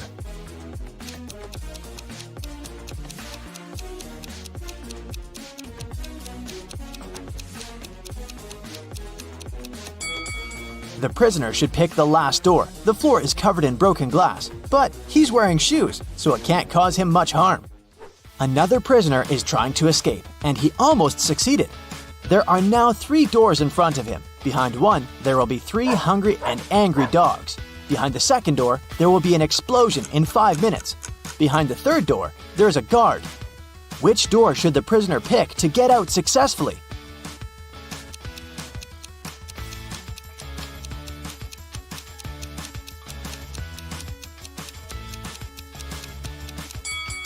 He should wait for 5 minutes until the explosion and then use the second door to get out. Now here's a logic puzzle. An inmate had a visitor. A guard asked him who it was, and he said, I don't have any siblings. This man's father is my father's son. So who visited the inmate?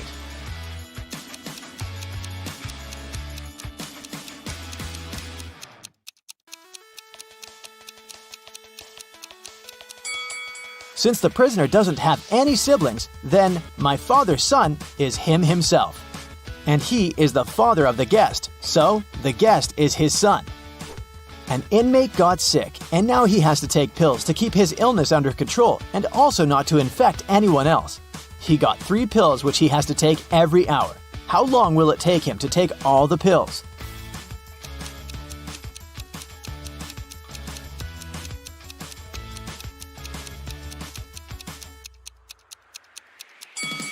It'll only take him 2 hours. One he will take immediately, another one after 1 hour, and the last one after 2 hours.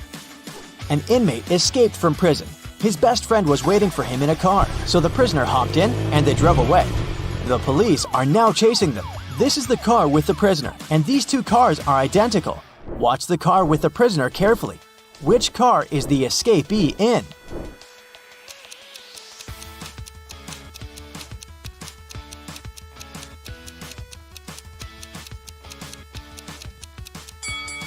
It's the one on the left. Okay, now it's going to be even harder. Watch the car again. They'll go faster. Which one is it?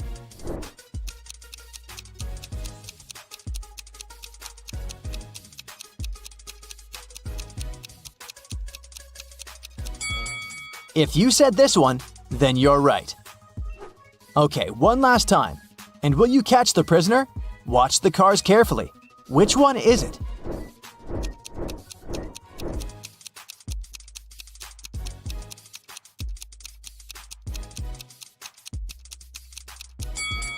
It's this one, correct! Congratulations, you caught the prisoner! Another prisoner escaped, and police tracked him back to a recreational hotel complex in a forest in the suburbs. A detective entered a sauna he had seen the prisoner sneaking in a minute ago. There were 4 men sitting there. They said they were friends and had been sitting in the sauna for around 10 minutes and hadn't seen anyone else entering. Which one is the prisoner?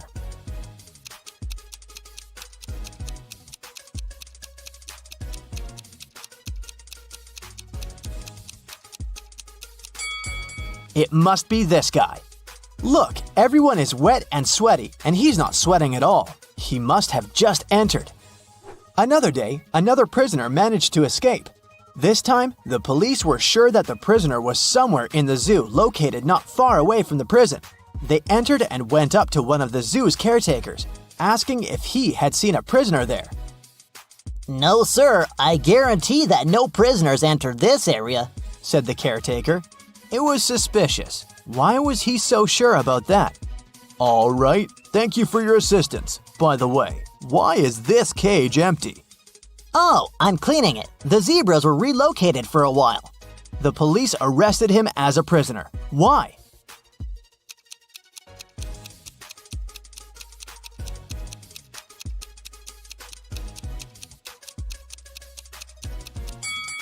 The sign on the cage says that it's the cage with camels. If he was a real caretaker, he would know this.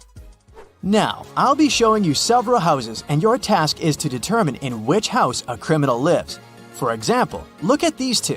Which room belongs to a criminal?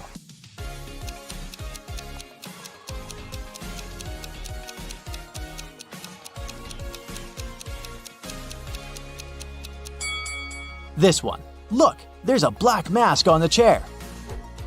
What about these 2 houses? Do you see something suspicious?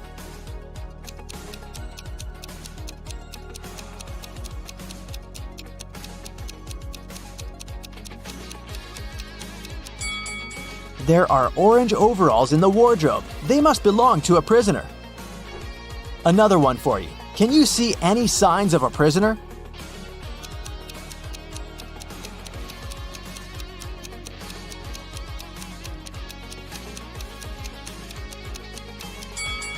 Look, there's a huge bag with money hidden. This is the place. There are 4 prisoners who get a chance to get out sooner if they solve a riddle.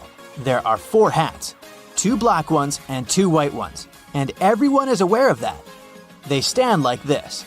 The first prisoner is in the front and can't see anyone. The second prisoner can only see the first one. The third prisoner can see both. Behind a wall, there's the fourth prisoner, who can't see anyone. Each one of them got a hat. None of them knows the color of their hat. They can only see others as described. Any one of them can make a guess regarding the color of their own hat. One attempt for all of them. But if the person gets it right, all 4 of them will get out. How can they do it?